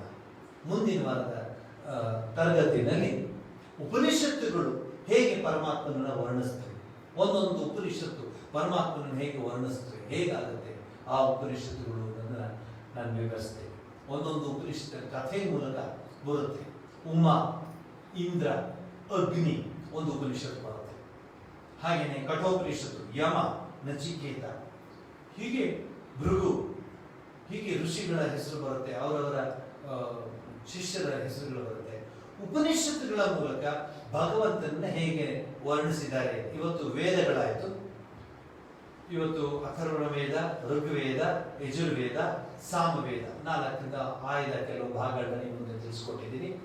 ಮುಂದಿನ ವಾರದಲ್ಲಿ, ಮುಂದಿನ ಕ್ಲಾಸ್ನಲ್ಲಿ ಉಪನಿಷತ್ತುಗಳು ಪರಮಾತ್ಮನನ್ನ, ಆ ಭಗವಂತನನ್ನ, ಪರಬ್ರಹ್ಮ ವಸ್ತುವನ್ನ ಹೇಗೆ ವರ್ಣಿಸ್ತದೆ ಅಂತ ಹೇಳ್ತೀನಿ. ಮುಂದೆ ಭಾಗವತದಲ್ಲಿ ಭಕ್ತಿ ಹೇಗೆ ಪರಮಾತ್ಮನ ವರ್ಣಿಸ್ತದೆ. ಕೊನೆಯದಾಗಿ ಭಗವದ್ಗೀತೆಯಲ್ಲಿ ಭಕ್ತಿ ಮಾರ್ಗವನ್ನು ಹೇಗೆ ವರ್ಣಿಸ್ತದೆ ಹೇಳಿ ನಮ್ಮ ಈ ಒಂದು ಸೋಪಾನ, ವಿವೇಕ ಸೋಪಾನದ 2ನೇ ಮೆಟ್ಲ ಮೇಲೆ ನಾವು ನಿಂತ್ಕೊಂಡಿದ್ದೀವಿ. ಇದು ಸುಭದ್ರವಾದ ಮೆಟ್ಲು. ಇದಾದ ನಂತರ ಮುಂದಕ್ಕೆ ನಾವು ಸುಲಭವಾಗಿ ಹೋಗ್ಬೋದು. ಕರ್ಮಯೋಗವಾಯಿತು, 1ನೇ ಮೆಟ್ಲು ಆಯಿತು, 2ನೇ ಮೆಟ್ಲಲ್ಲಿ ನಿಂತ್ಕೊಂಡಿದ್ದೀವಿ ಅಂತ ಹೇಳಿ ಈ ವಿವೇಕ ಸೋಪಾನದ ವಿಶೇಷ ಕಾರ್ಯಕ್ರಮದ ಈ ಒಂದು ಸಂಚಿಕೆ ಇಲ್ಲಿಗೆ ಮುಕ್ತಾಯವಾಗುತ್ತೆ. ಸಂತೋಷದ ಸುದ್ದಿ ಅಂದರೆ ಸಾವಿರಾರು ಜನ ಈ ಒಂದು ಉಪನ್ಯಾಸಗಳನ್ನ ಕೇಳಿ ನಮಗೆ ಮಾಹಿತಿ ಕೊಡ್ತಾ ಇದ್ದಾರೆ. ನಿಜಕ್ಕೂ ಇದು ಸಂತೋಷಕರವಾದ ವಿಚಾರ. ಅನೇಕ ಸಂದರ್ಭಗಳಲ್ಲಿ ನಾವು ವ್ಯವಸ್ಥೆಗೆ ನಾವೇ ಅಡ್ಜಸ್ಟ್ ಮಾಡ್ಕೋಬೇಕು, ನಮ್ಮನ್ನೇ ನಾವೇ ತೊಡಗಿಸ್ಕೋಬೇಕು. ಒಂದಾನೊಂದು ಕಾಲದಲ್ಲಿ ಬೆಂಗಳೂರಿನಲ್ಲಿ ಲೆಕ್ಚರ್ಗಳು, ಪಾವಗಡದಲ್ಲಿ ಲೆಕ್ಚರ್ಗಳು, ತುಮಕೂರಲ್ಲಿ ಲೆಕ್ಚರ್ಗಳು, ಬೇರೆ ಬೇರೆ ಕಡೆ ಲೆಕ್ಚರ್ಗಳು, ಉಪನ್ಯಾಸಗಳನ್ನು ಓಡಾಡ್ತಾ ಇತ್ತು. ಈಗ ಹಾಗಾಗಲಿಲ್ಲ. ಈ ಒಂದು ಪರಿಸ್ಥಿತಿಯ ಒತ್ತಡದಿಂದ ನಾವು ಈ ರೀತಿಯ ಕಾರ್ಯಕ್ರಮವನ್ನು ನಿಯೋಜಿಸಿದ್ದೀವಿ. ಬಹುಶಃ ನಿಮಗೆಲ್ಲ ಈ ಕಾರ್ಯಕ್ರಮ ಇಷ್ಟ ಆಗ್ತಿದೆ ಅಂತ ಭಾವಿಸ್ತೀನಿ. ಯಾಕಂದರೆ ನಂಬರ್ಗಳು ನೋಡಿದ್ರೆ ನಮಗೂ ಒಂದು ಸಂತೋಷವಾಗುತ್ತೆ. ಆತ್ಮೀಯ ಭಕ್ತರೇ, ಮುಂದಿನ ತರಗತಿಯಲ್ಲಿ ಉಪನಿಷತ್ತುಗಳು ಹೇಗೆ ಭಗವಂತನನ್ನ, ಆ ಪರಬ್ರಹ್ಮ ವಸ್ತುವನ್ನು ತಿಳಿಸುತ್ತೇವೆ. ಯಾಕೆಂದರೆ ನಾವು ಪೂಜೆ ಮಾಡ್ತಿರೋದು, ನಾವು ಆರಾಧಿಸ್ತಿರೋದು, ಅರ್ಚಿಸ್ತಿರೋದು, ಭಜಿಸ್ತಿರೋದು, ಪೂಜಿಸ್ತಿರೋದು, ಧ್ಯಾನಿಸ್ತಿರೋದು ಏನು ಅನ್ನೋದು ನಮ್ಗೆ ಗೊತ್ತಾದರೆ ನಮ್ಮ ಧ್ಯಾನ, ನಮ್ಮ ಪೂಜೆ, ನಮ್ಮ ಅರ್ಚನೆ, ನಮ್ಮ ಭಾವನೆ, ನಮ್ಮ ಕಲ್ಪನೆ, ನಮ್ಮ ಆರಾಧನೆಗೆ ಅರ್ಥ ಬರುತ್ತೆ ಅಂತ ನನ್ನ ಅನಿಸಿಕೆ. ಆ ಒಂದು ನಿಟ್ಟಿನಲ್ಲಿ ಮಾತಾಡ್ತೇನೆ ಅಂತ ಹೇಳಿ ಇಲ್ಲಿಗೆ ಮಂಗಳವನ್ನು ಹೇಳ್ತೀನಿ. ನಮಸ್ಕಾರ. ಓಂ ಸರ್ವಸ್ತರತು ದುರ್ಗಾಣಿ ಸರ್ವೋ ಭದ್ರಾಣಿ ಪಶ್ಯತು ಸರ್ವಸದ್ಬುದ್ಧಿಮಾಪ್ನೋತು ಸರ್ವತ್ರ ನಂದತು ಪ್ರೀಯತಾಂ ಪುಂಡರೀಕಾಕ್ಷಃ ಸರ್ವಯಜ್ಞೇಶ್ವರೋ ಹರಿ ತಸ್ಮಿನ್ ಸ್ತುಷ್ಟೇ ಜಗತ್ತುಷ್ಟಂ ಪ್ರೀಣಿತೆ ಪ್ರೇಣಿತಂ ಜಗತ್. ಹರಿ ಓಂ ತತ್ಸತ್. ಶ್ರೀರಾಮ ಕೃಷ್ಣ